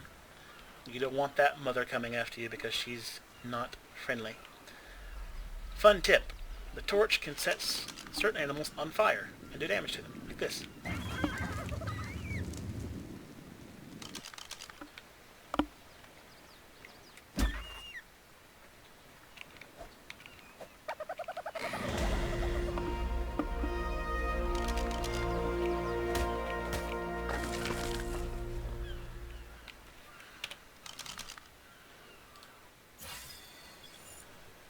What level are we now? We are level 17, so we're getting there.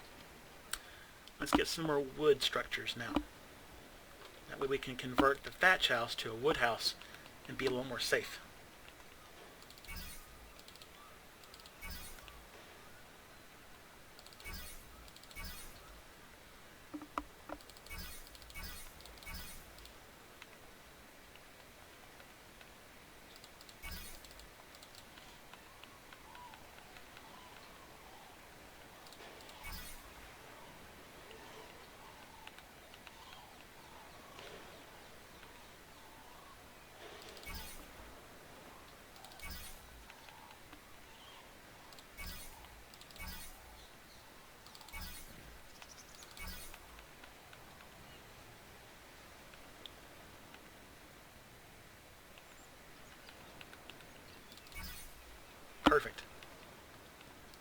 That'll give us a good head start.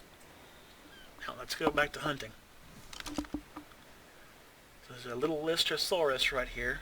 Again, they're pretty... It's one of the babies, actually, that we had, but he grew up. Let's go ahead and claim him. It doesn't normally happen, but I guess if you have babies running around that aren't tamed and have no parents, you can call it whatever you want. You can tame them. So I'm going to name him a name. I think it's a him. Is it him? It's a him. Unfortunately, it has wander on, so I don't like that particular setting. We're going to disable wandering.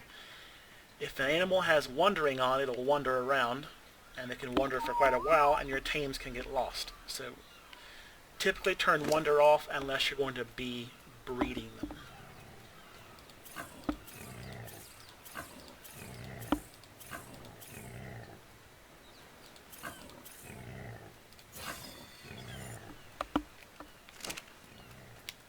Why is he not stopping?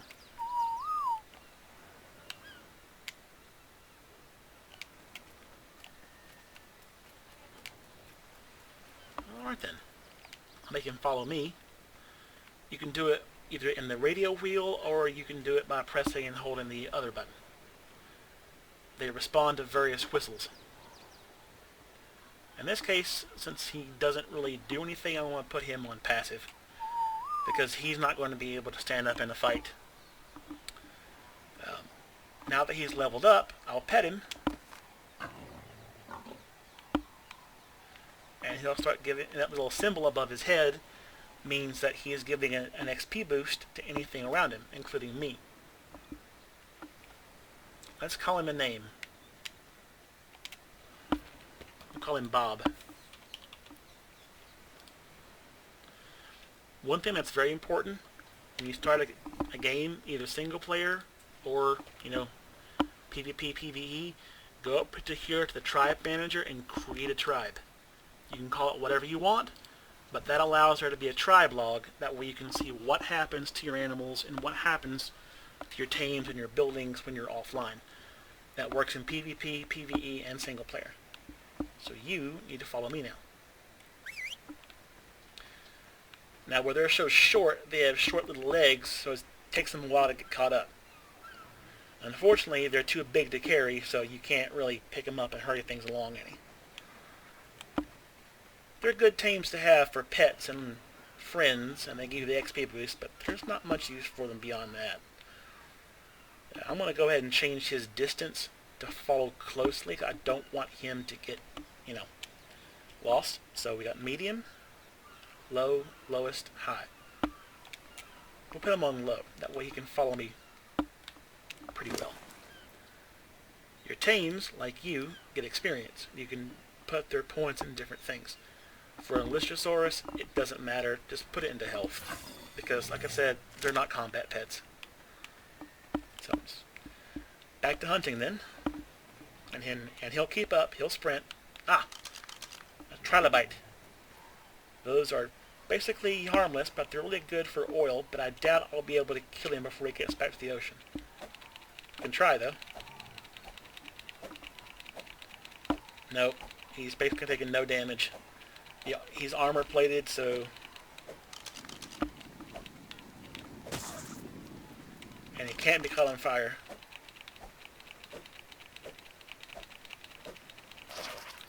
Ha! We got him. As you see, you got chitin and oil from trilobites and pearls. So, certain animals give you different resources. Pearls, oil, and chitin are kind of hard to come by early in the game. So those are very, very valuable resources. Alright, what level? 18. Let's see what else we can do. We need to go ahead and finish off our wooden stuff. So we need to go down here. Our little... For some reason it's not wanting to cooperate with the mouse and the gamepad. That's okay. I'll make it work. Get our window. That'll finish off most of the points. And the sloped roof.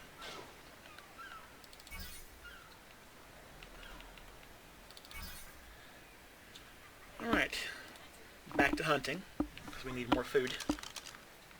So, I'll have Bob follow me here. He's all short and stumpy, but he'll make it.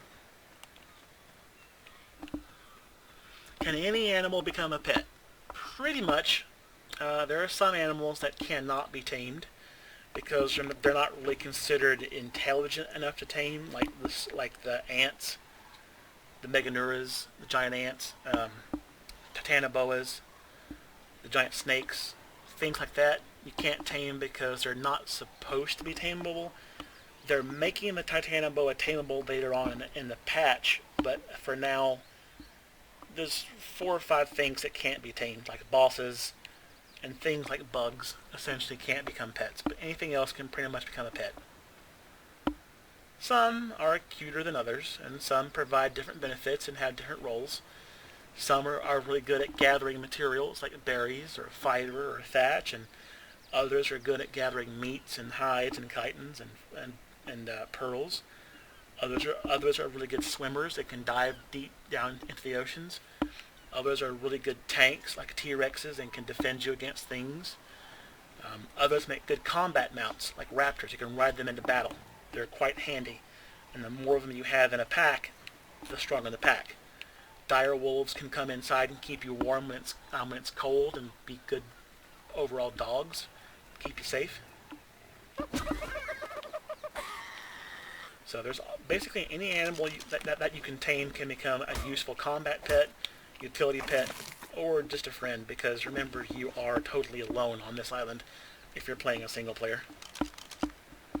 It's better than having a volleyball as a friend.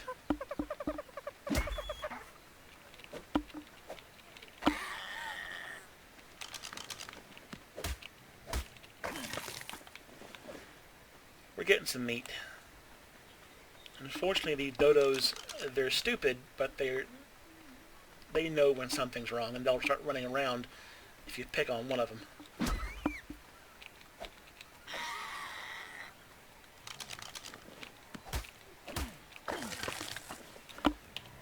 What we got here? That should be enough meat and hides to keep me going. Let's get back to the house and finish the conversion to wood.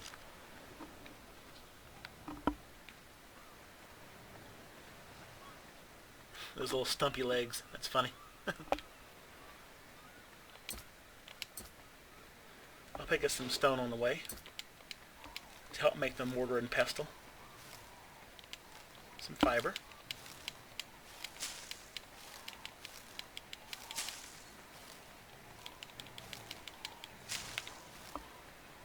He's coming. He's just slow. Gotta wait for the short guys to come along. He's trying his best, though. That's funny.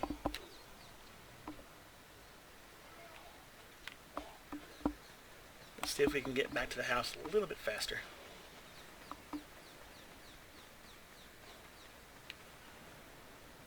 Oh, here he comes.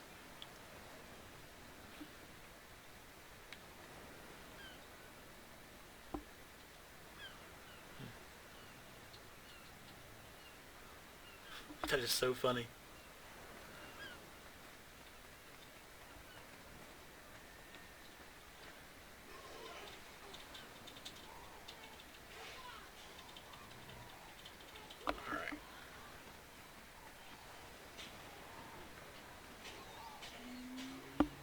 I'm going to make him stop here.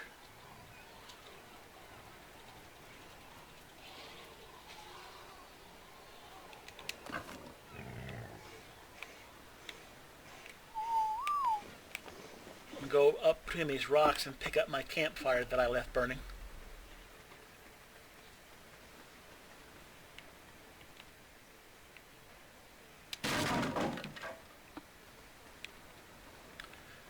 Get some more wood.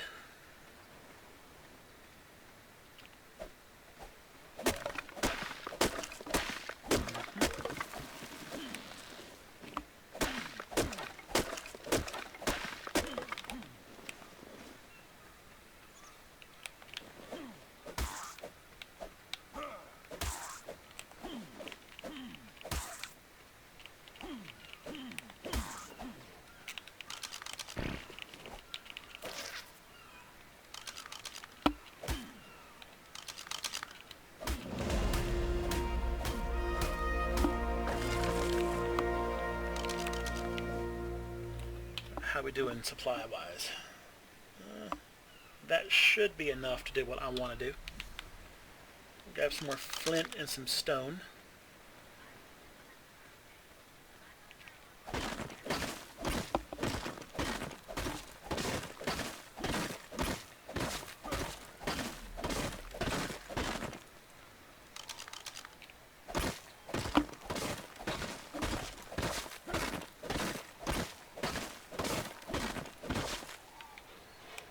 That'll do it.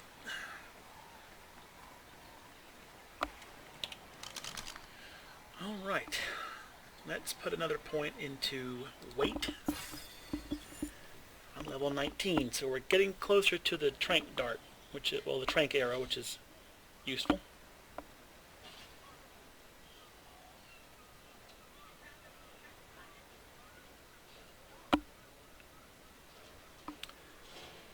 Bear with me just a second. We need to get some stronger armor is a good place to start. So we'll go ahead and get some hide to make hide shirts and hide pants that provide a little bit more protection than cloth, though not much. It's a good start.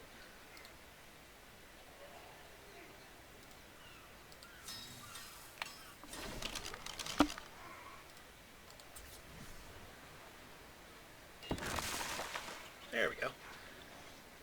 Conversion is pretty simple, though we're going to need some more wood. Since you already know how to get the resources, I'm going to go ahead and give myself those resources now. Make things a little bit easier for you. That way you won't have to sit and watch me do this over and over and over.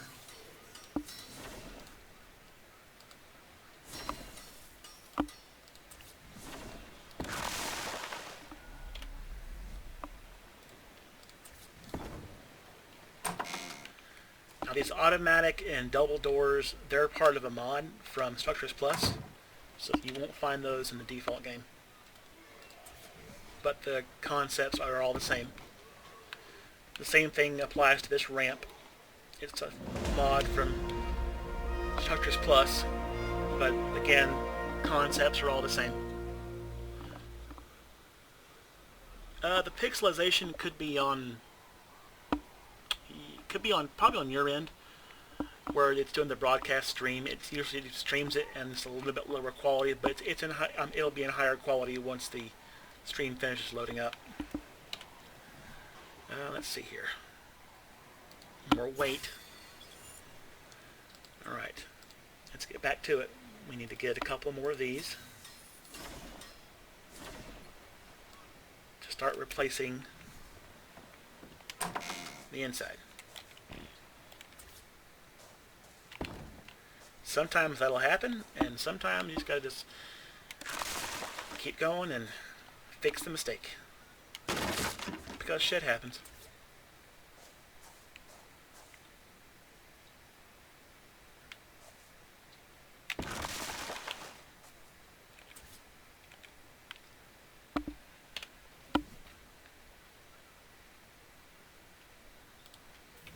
And like I said, since I've already showed you how to gather the resources, I'm going to go ahead and just spawn in what I need.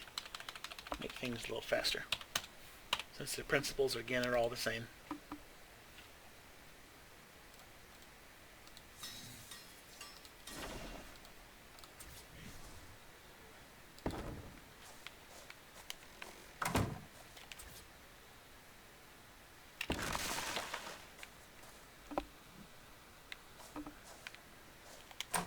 Go ahead and get this thing in the house, because he will get eaten.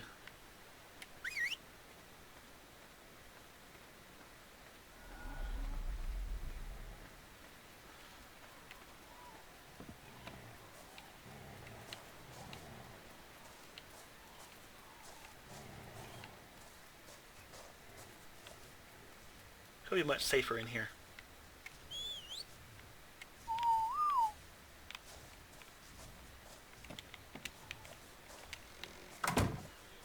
The next thing I want to do is put the campfire back down so we have a source of heat. And I'm dehydrated, so I need to go get some water ASAP. If you don't have a water skin, a water jar, or a canteen, head up to the nearest body of water, get about this far into it and hit the use key, and you'll drink. All water on the island is fresh water. There is no salt water.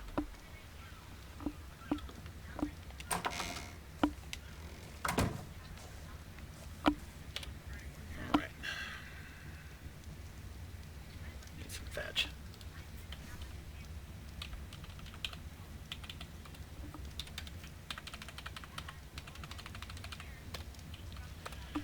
Now, that's one thing that the console version doesn't have is command lines or console commands. It can make things a little difficult.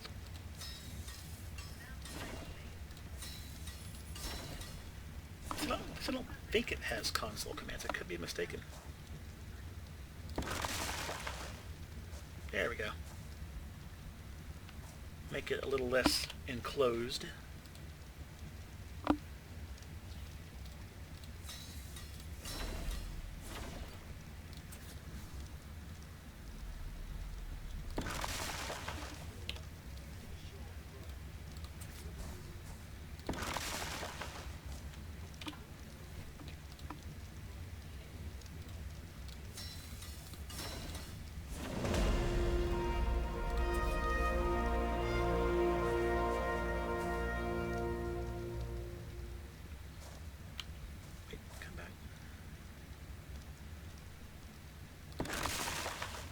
There we go. So it's getting there.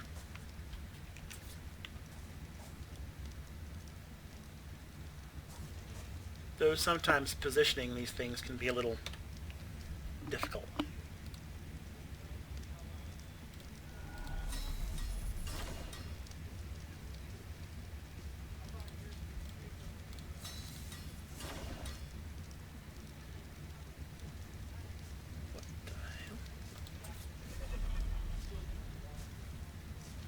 There it goes. Come on.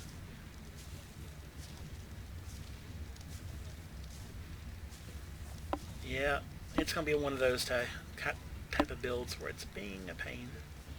Alright, what I want to do is this. I want to take down the actual wall so I can see what the hell's going on.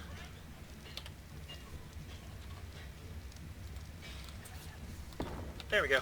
That's better.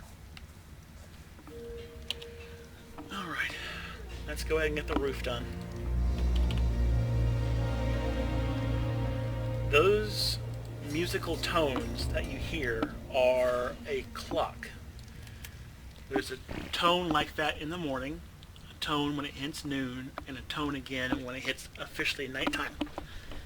The tones for midday and nighttime get a little bit more sinister because that's an indication that things are about to get dangerous.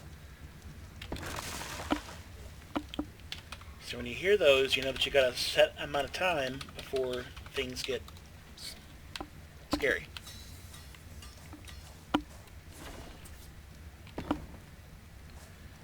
I'll have to go up there and fix that because the thatch roof didn't destroy like it was supposed to.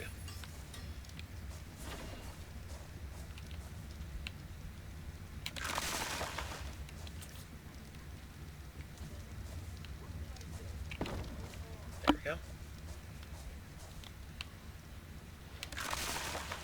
I suppose I could just demolish it. So I won't be needing it anymore. That'll give me more resources. Now when you demolish something, you get a percentage of the resources back that you put in to build it. Oh. I think he died of starvation. I forgot to feed him. Oops. Well, sorry, Bob. I forgot to feed Bob. Now Bob is dead. But yes, you have to keep food in your animal's inventory or it will starve to death. He ate berries, and I had plenty of berries, so I should have fed him, but I didn't. Oh well. There's no use wasting stuff. Of course, wood makes a fire burn better, and you just throw raw meat onto a campfire. It will turn into cooked meat. which then you can turn and can eat or use to help heal your dinosaurs.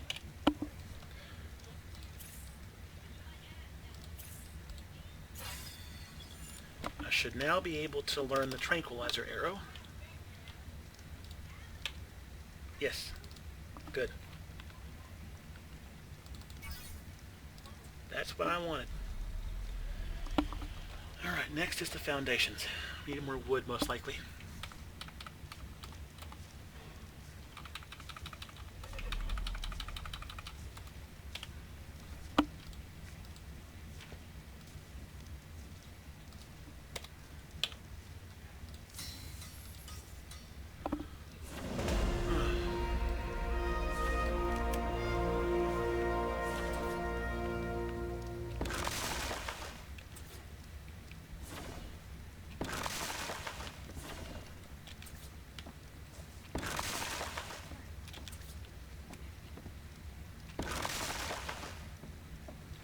That should clear up here in a minute.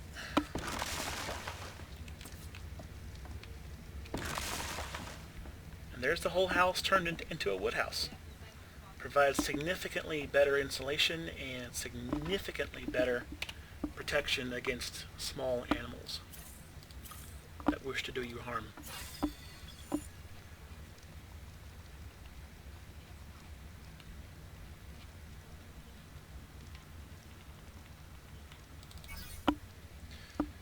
The charcoal baker is part of a mod. It turns wood into charcoal instantaneously, quite handy.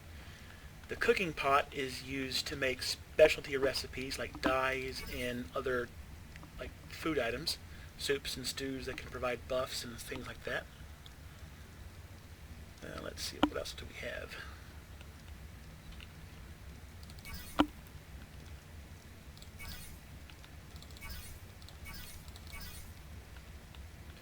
Cementing paste is made by crushing up stone and keratin or chitin in either a cementing paste or a mortar. In either a mortar and pestle or a chemistry bench. That's basically required for any of the advanced recipes. Learn it and keep it because you're going to need it.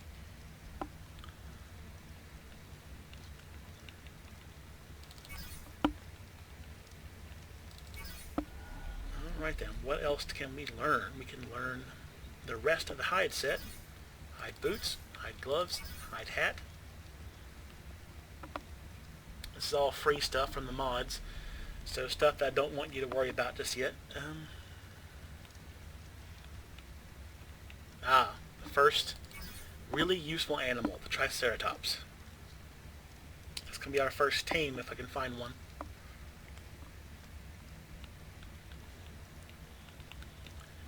And another very important item, the preserving bin. Keeps your food fresh.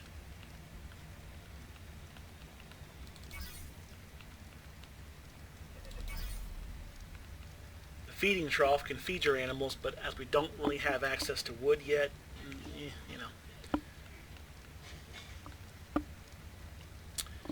Here we go. Metal tier. Now we're getting somewhere interesting. Go ahead and grab the smithy. And grab the pick.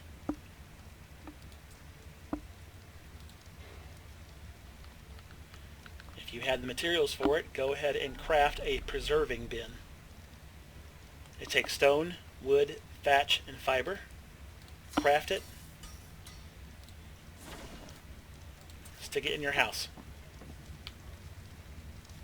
The reason being, if you pull open your inventory and hover your mouse over some of the things like berries or raw meat, they have a spoil timer. They will go bad and rot, and then they'll become useless. In order to avoid that, put them in a preserving bin that has been loaded up with spark powder. To get spark powder, we have to make a mortar and pestle, for which we need stone and hide.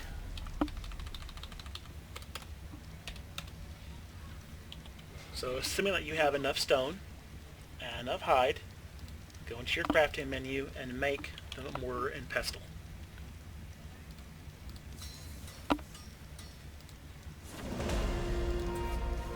You can place it anywhere, on a table, on a floor, Just somewhere where you have easy access to it.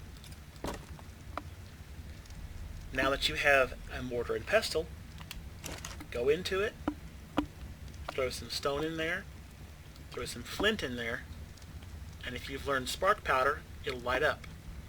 Right click it, craft it.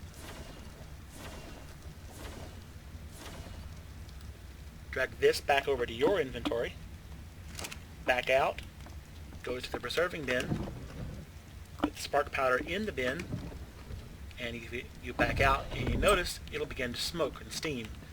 That means that it's working. Go back into the preserving bin and drag all your spoilable items, berries, raw meat, into there. You don't have to keep seeds in there or drugs because those don't spoil. And notice that their spoil timers change.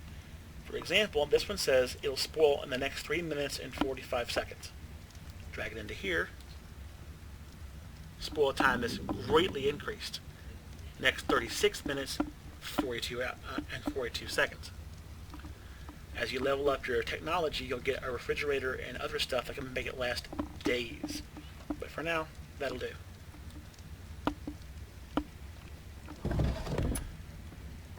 Go ahead and check on your meat that you put in there, and you'll see that it's become cooked meat, which you can drag either to your inventory, into a preserving bin, or into a feed trough. Excuse me. Split the stack and put more wood in there. As you can see, burning wood grants charcoal, which can be used in your mortar and pestle to create gunpowder. Raw meat does have a use, so drag it out. If it spoils, put it in the mortar and pestle. It will also spoil after a time. But for now, we don't have enough narco berries, or rather spoiled meat, to make a good tranquilizer. So we'll go ahead and kind of let that sit there for a few. Now, if you have cooked meat and you're hungry, just use it off your item bar. It will heal you and give you a small buff as you digest. Next, we will need to make some armor. Hide is stronger than cloth, so go ahead and make some hide armor.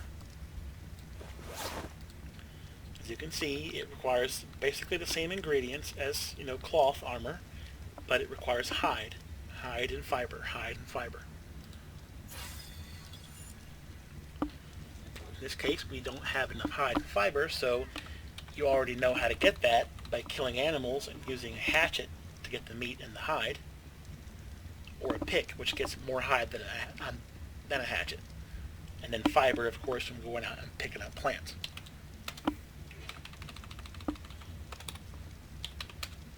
But essentially, once you've got the gathering resources part down, the rest of it's just a matter of learning game mechanics, because everything takes resources to make, and once you know how to get them, it's easy as pie.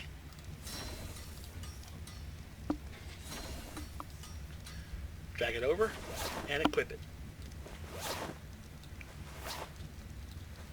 And you'll see that while I have increased hypothermal insulation, my heat tolerance has gone down. So once a heat wave hits the island or it gets kind of warm, I'll start to sweat and overheat and have to take some of it off. Bear that in mind. So armor, like anything else, has good points and bad points. You don't want to be wearing fur armor down here where it's warm. You can die of heat stroke. So don't do that. I'm going to go ahead and make a bow and arrow.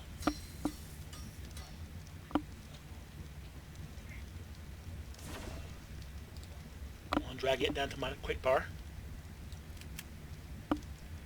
Now arrows, to make arrows for the bow and arrow, it takes thatch, flint, and fiber. You can only have one character on a single player map, multiplayer map, at any point in time. So you have one character at a time.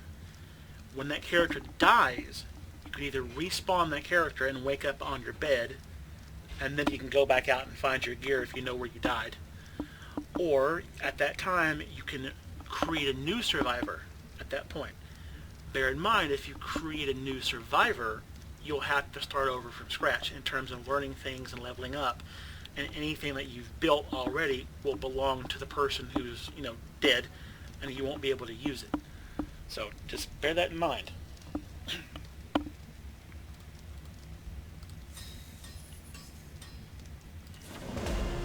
Alright, we have a bed.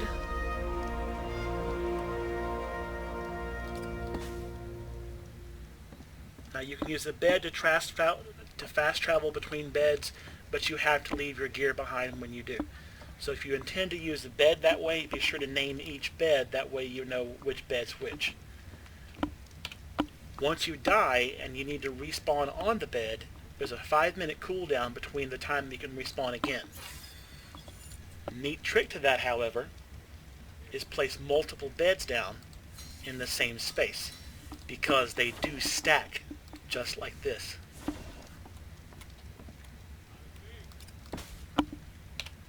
And that gives you 3 or more respawn points, depending on, how many you put down. Because you'll die a lot in this game. You've been careful so far, and not really died a lot, but you will eventually die a lot. So, we need, looks like stone and hide to make some bolas. Let's go ahead and get some hide and some stone, and we'll make some bolas.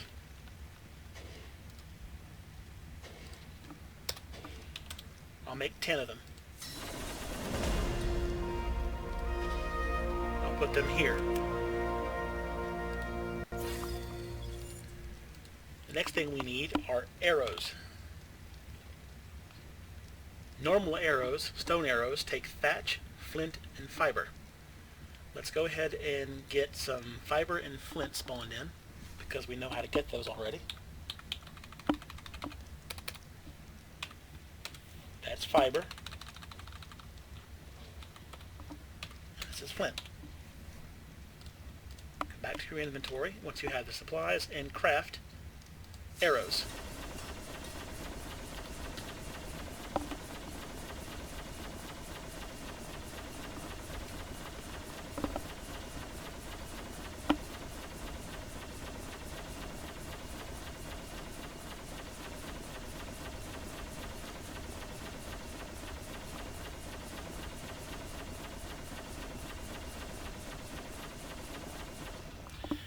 Now, stone arrows can be fired by any bow and arrow, crossbow, whatever, but they do the best with a standard old-fashioned bow or a crossbow. Once you get to the point where you're using a composite bow and metal arrows, you want to, change over to those. Quick tip: flying creatures, except the griffin, take more damage with headshots. So if you're ever cornered by an Argentavis or anything else that flies, aim for the head. And do a fully charged shot, and it will do more damage. Let's see, we need to start making a box so we can put our stuff in it. So let's look for the crate,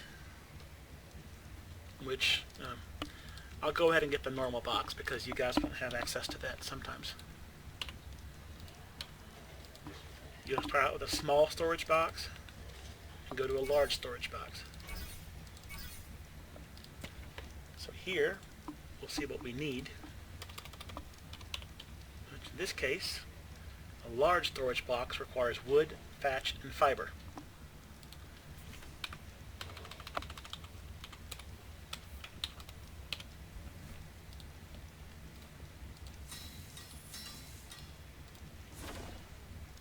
So I just made 3 large boxes and a charcoal baker.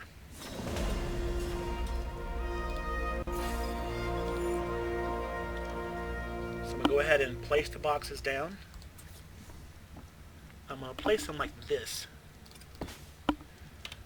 Now where this house is kind of small, they're going to clip through the roof, but I don't care because this is just a starter house. This is not where I'll be living to begin to, call it, make a permanent base. But if you put your large boxes like this, like a library book stack, they actually take up less space. You can name them, each one, and you can paint them, each one, differently so that you know what goes where.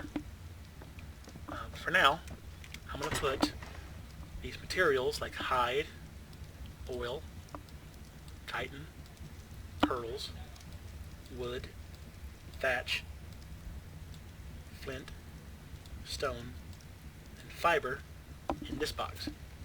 In this box, I'm going to put things like seeds, chemicals, drugs, narcotics. These seeds can be planted later on, once you get a little further in the game, to grow your own crops and make a farm. And that can be very handy for keeping a constant supply of herbivore food or drugs and medicines on hand. I'm going to put the charcoal baker right down here on the floor next to the mortar and pestle. Again, that's not a default game structure, that's just a modded one. It turns wood instantly into charcoal.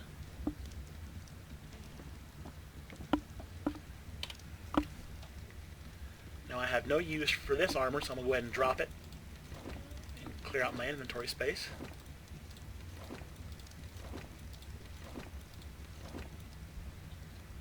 I have lots of spears, as you can tell. There we go. That'll consolidate those. And right there. That'll save inventory space. Now for more advanced gear like saddles and equipment, I'm going to put them in the third box.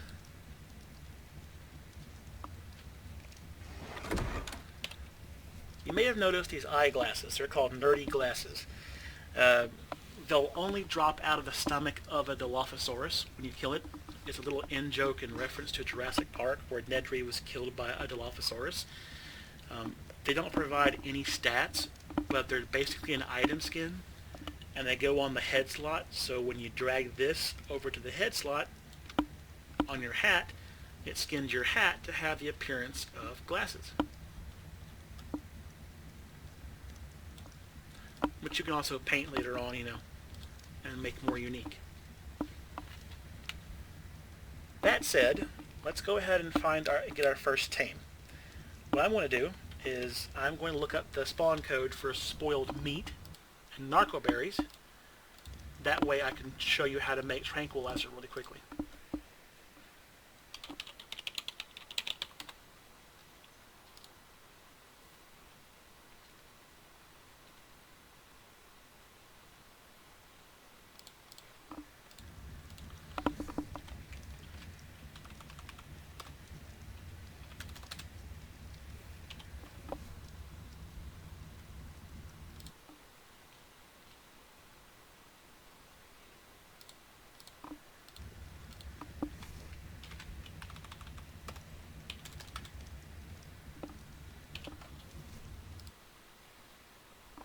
Okay, now, I spawned those in because you already know how to get narcoberries, like going out there and just picking any plant or tree off the ground.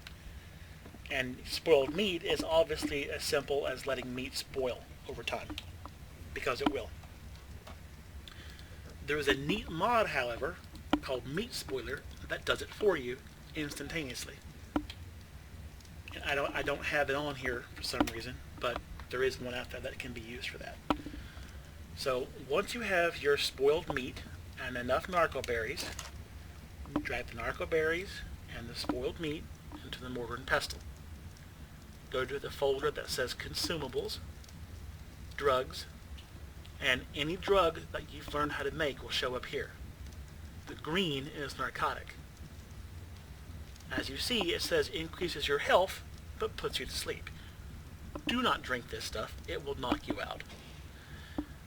In PvE, it's usually used to tame animals, to make tranquilizer darts, and then to be force-fed to the animal to keep them unconscious and in a stupor. That way you can force-feed them and make them a pet. In PvP, it's used for the exact same thing. Only it can also be used to knock out other players.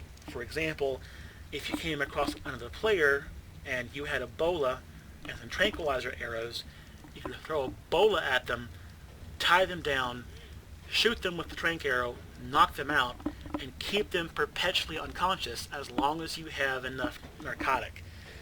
While they're unconscious, you can rob them, drag their body up to a cliff, lock them in a cage, and when they wake up, that's where they'll be. That's the dangerous part about PvP. PvP can get very dirty sometimes.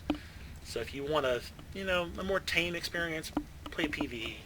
But if you want a challenge and don't mind, getting fucked on every once in a while, pardon my language, play PvP. Right now, to craft narcotic, just right click on it and craft the amount. It will take a little while. So that being said, go ahead and back out of this, and we are going to find what it would take to make a saddle for a Triceratops. It takes hide, fiber, and wood.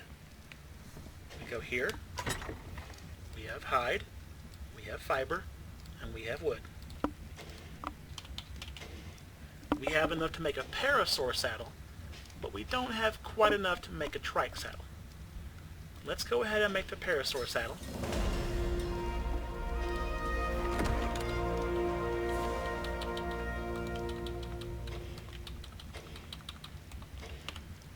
And now that we have enough materials, we'll go ahead and make the trike saddle as well.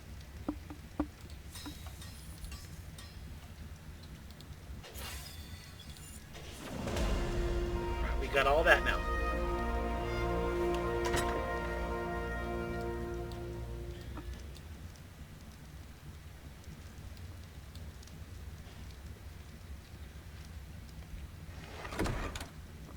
Check on our narcotics progress.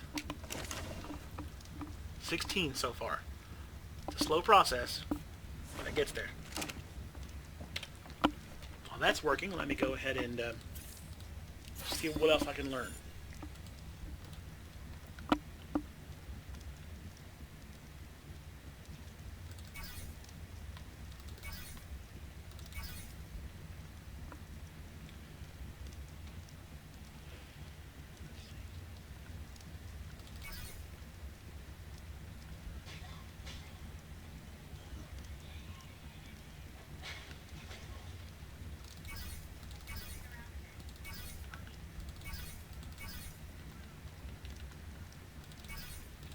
Let's go ahead and finish off the required wooden structures. That way we can build a better house the next time that I do this.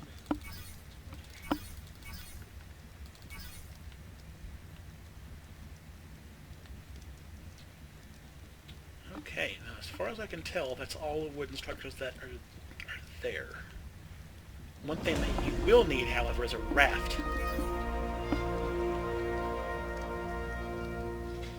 Get a raft as soon as you can.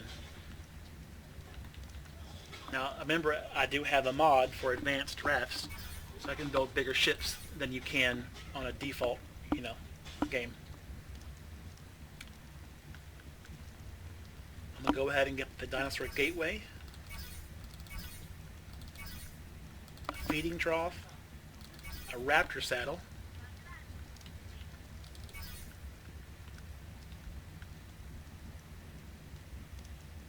you will need the antidote later if you get a disease, but for right now, the stuff that you need to make it is in a swamp.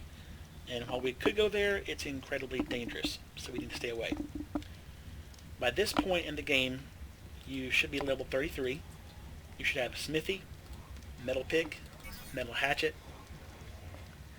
You should have the refining forge, which is used to refine raw metal into, metal ingots. Let's see, what else do you need to have? I would say start learning how to make stone structures. But we'll get there later, because I want to say that for something else.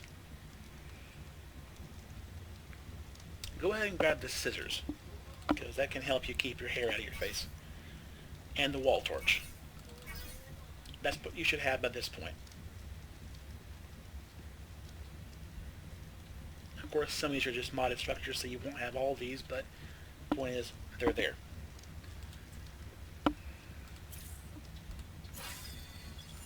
And there's more. Because I just leveled up again. So, I'll go ahead and learn the Ichthyosaurus saddle. Now, if you're not familiar with paleontology, Ichthysauruses are reptiles that resemble dolphins. They're friendly and they live in the oceans around the coastlines, and you just have to have raw meat or raw fish meat in your last inventory slot, and they'll come up to you and see what you're doing. Then you can hand feed them, and they'll tame over time. The dangerous part is you gotta watch out for the sharks like Megalodon, because they'll come up and eat you. And it's not fun to have that happen. The compost bin is good because it turns poop, because you do poop, all your animals poop, and thatch into fertilizer. It takes 3 pieces of poop and I think, how many thatch for fertilizer? 50? Yes, 50. It takes 50 thatch and 3 pieces of poop, any size poop, to make 1 fertilizer. So, save your poop. Even though it does degrade over time, it's worth it. Let's see. We can now make bug repellent, which will come in handy because you can use bug repellent to keep bugs away from you, but it can also make animals less likely to smell you and panic, because animals like hyenas can only be tamed passively, going up to them and petting them without frightening them. And to do that, you want to wear a ghillie suit and have bug repellent to keep their fear down. But that's really advanced stuff that we won't get into for a little while. Alright, what's next down here?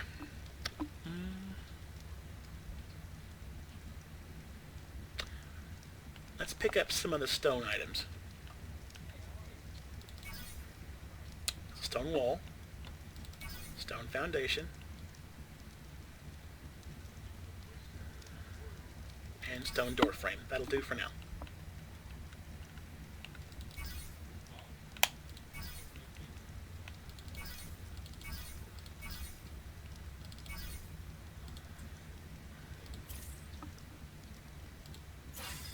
Of course, every time you level up, you get more engrams. So we've been building and doing so much, I've been getting XP like crazy.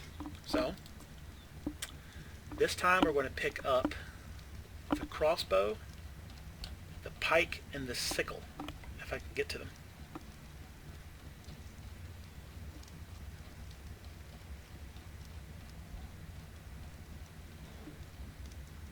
There they are. Pike, crossbow. Very handy.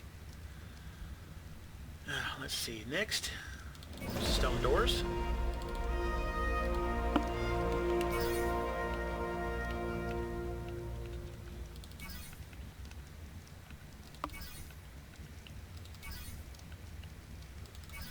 Basically, at this point, I'm just learning I'm spending my engram points on all the stone building pieces, which are practically unbreakable to any animal except the Titanosaurus and the Giganotosaurus.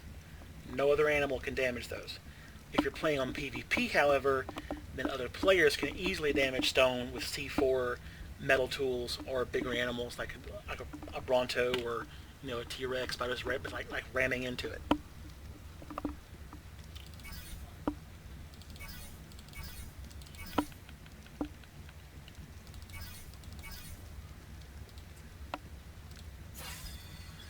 Leveling up very quickly. So let's keep going.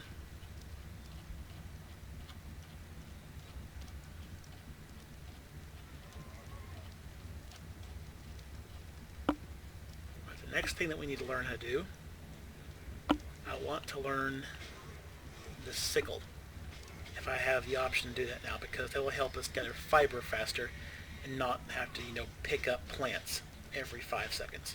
Yes, we can. Here it is. The metal sickle, basically metal are the highest gathering tools that you can get. And they get resources so much faster and last so much longer and so much better than primitive stuff like we have now.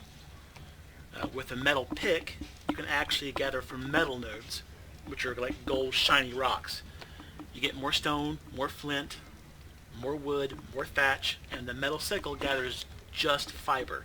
So you can finally go out and get fiber just fiber instead of like 10,000 berries on top of that fiber. The last thing I want to spend engram points on is the fireplace.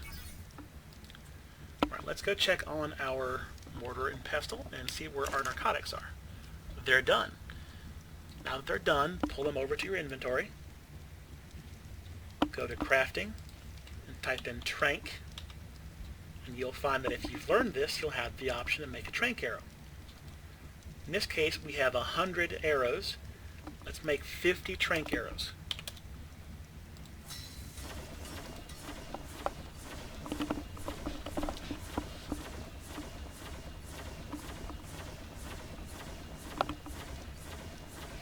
Yeah, I'm getting ready to wrap it up. The last thing I want to show you is how to tame an animal. And I'm going to go over to Herbivore Island and show you how to do that. Because that's pretty simple. Though it can get dangerous for you. Alright, now that we have our trank arrows, drag them down onto your bow, and that'll swap out your ammo type from stone to tranquilizer arrows. We already have the saddle that we want to use. We have narcotics. So now what we need to do is we need to build a boat to get over to Herbivore Island.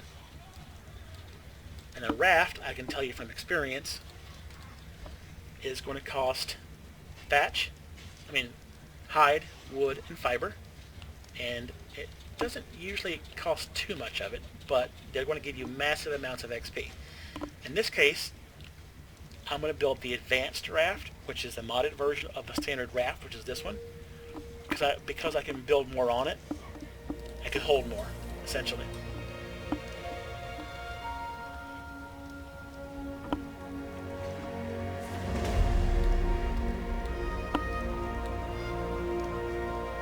Alright, now we have our raft built.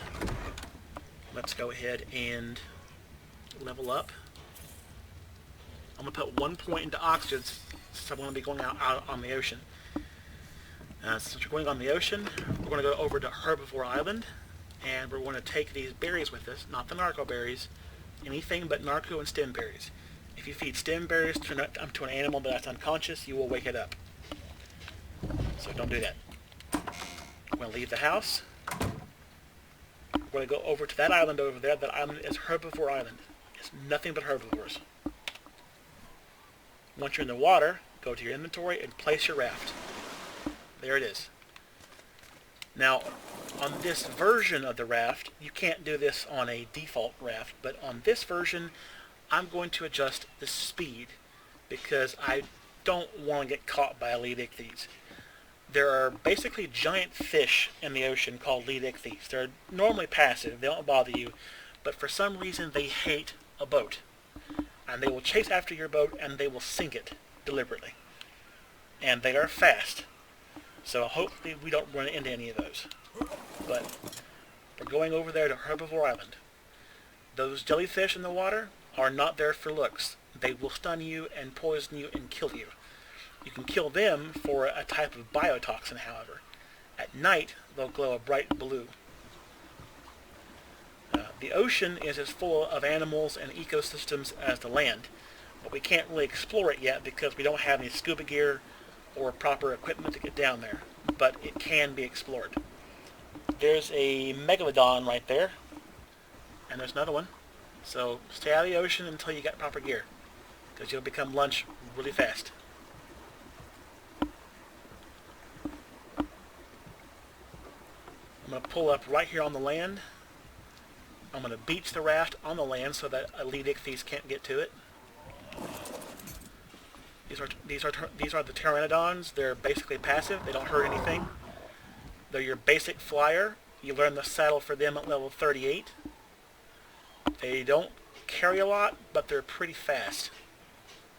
Let me jump in the water real quick and give you an idea of what's down there. You can see those are coelacanths. There's a shark over there. Every once in a while you'll see the birds dive down and catch a fish. But basically the deeper you go, the bigger things get. So don't mind these guys, they're harmless. While What we're looking for is a Triceratops. We want a Triceratops. Well, technically we want either a Triceratops or an Ankylosaurus. The Triceratops is good for gathering, berries, for making potions and making foods. Ankylosauruses are good as tanks, as defensive weapons, as well as gathering metal and stone. No, just metal. Okay, correction. They don't gather metal, but they gather tons of stone with their tail. Dodicarus for stone. What they gather then? Dodicarus is for stone. Yeah, but Ankylo also gathers Ankylo's stuff. for metal and crystal. That's right. That's what I said. Yeah, Metal. I'm just saying Dodicarus is stone. Okay, so slight correction on that. The Dodicarus is for stone. The Ankylosaurus is for metal and stone and crystal. You don't get a whole lot of stone from an Ankylosaurus. You don't really. Their main things are metal, obsidian, and crystal. That's their three main. Unless it's been changed. That would be Yeah. good. So we're looking for either an Ankylosaurus, a Dodicarus, or a Triceratops. Pretty much everyone knows what a Triceratops or an Ankylosaurus is, but Dodicarus is not as well known. They're like a prehistoric armadillo, almost. Where are the TRex? This is unusually barren. This island is normally swarming with herbivores.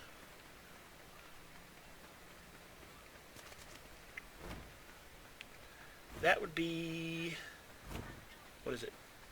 A Pelagornis.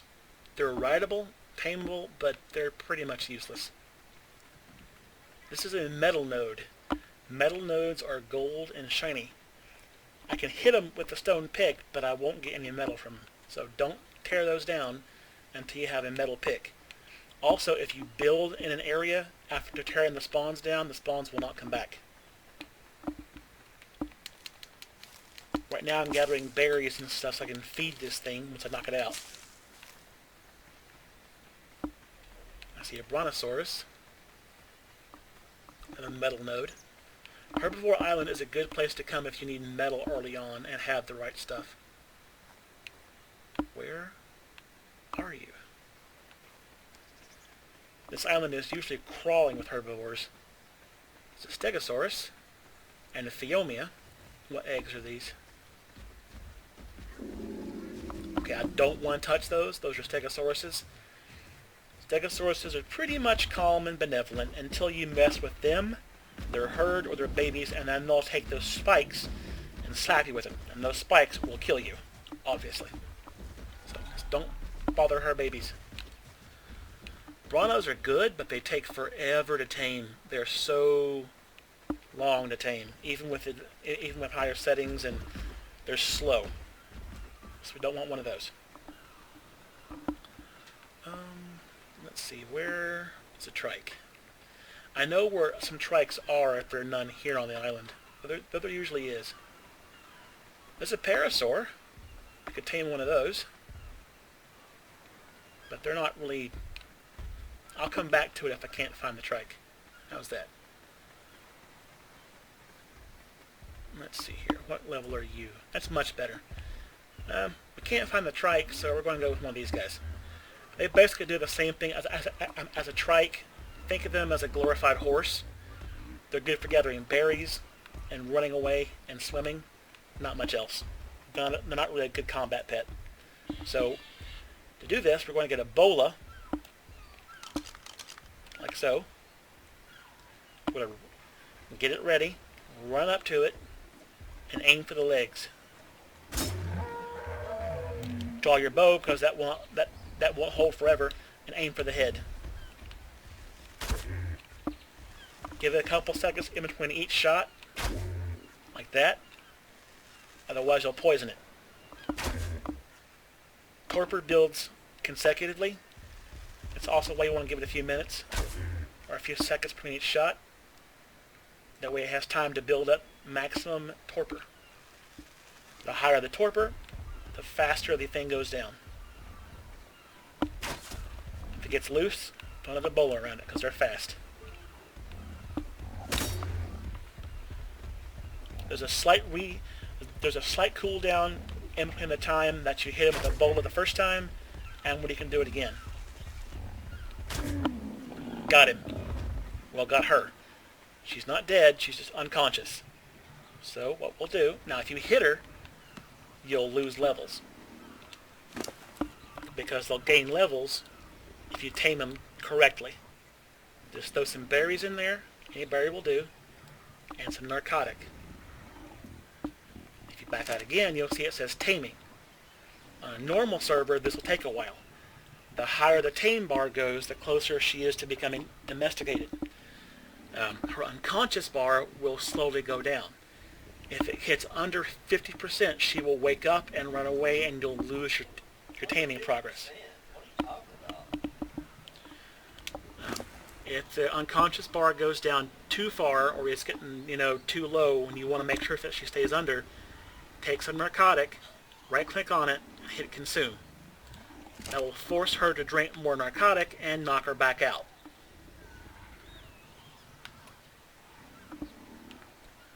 Taming is not this fast, so just bear in mind it's going to take a lot longer than this. I just had the settings turned up so we can show you basically how it's done. Alright, we've tamed her, so she's ours now. If you notice, she started out level 44 and now she's level 65. That's because we didn't injure her too badly whenever she was tamed. If you injure an animal after it's been knocked out, either by hitting it with an axe, punching it, stabbing it, shooting it, or some wild animal comes along and tries to bite it and then eat it, it'll lose taming effectiveness, which means that you'll lose levels. Any animal that's tamed can get up to 60 levels after it's been tamed, but it will gain anywhere from 2 to 14 levels up on taming immediately, plus 60 or so on top of that if you raise it right. Now we can't ride it until we put a saddle on it. So let's drag her saddle onto her. Hers is the Parasaur saddle. We drag it there.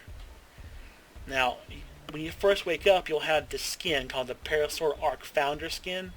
You can drag it to the saddle, and it skins the saddle to look different. Like that. That's all it does. Take your narcotic out, leave her a few berries, but not too many. And you have a tame. You can ride her around now.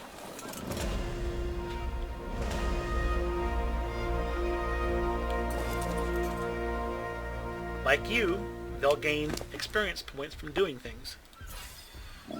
For a Parasaur, I would recommend putting in it weight, health, and stamina. Unless you're planning on to take her in the water, then put oxygen, don't take her in the water because she'll get eaten by a shark. So weight and health are your primary things here. She's not a combat mount. You can name it if you want, but I would set her to neutral.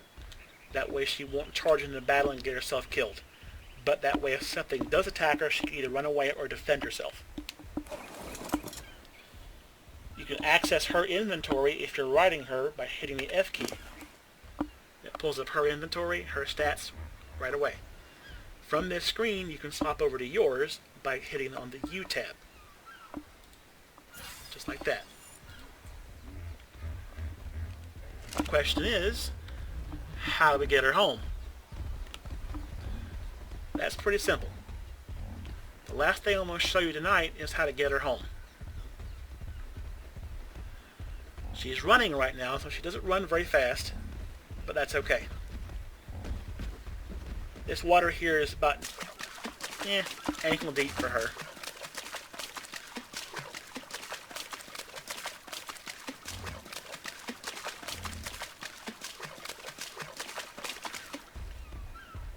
Well, we're going to get her home by putting her on the raft and hoping that nothing comes along and attacks the raft. Pro tip, if you're on a raft, the driver is completely safe and will not be attacked by any animals. However, any passengers or animals on the raft are fair game. So we're going to hope that we get across here and not get attacked by anything like a shark or elite ichthyes.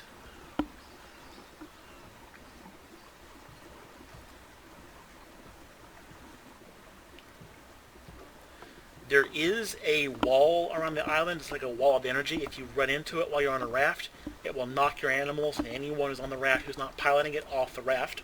So don't do that. And we should be home without any incident here in just a moment. So far we're lucky. There have been no lead ichthyes. But you'll know them when you see them. They're huge. And we made it home.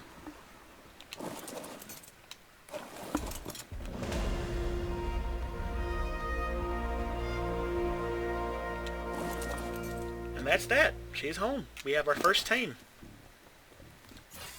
Now, each tame has a level up animation like that. I have an eating animation. It's kind of cute. To gather things, she has attacks. Right click, left click, and C in some cases. This is the left click. Does nothing on her. The right click is her main attack. It can be used for defense if you're riding her. If you're not riding her and she gets attacked, then she'll probably just run away. To gather things with her, go up to a plant and use the right click. Instantly, you get tons more berries and resources.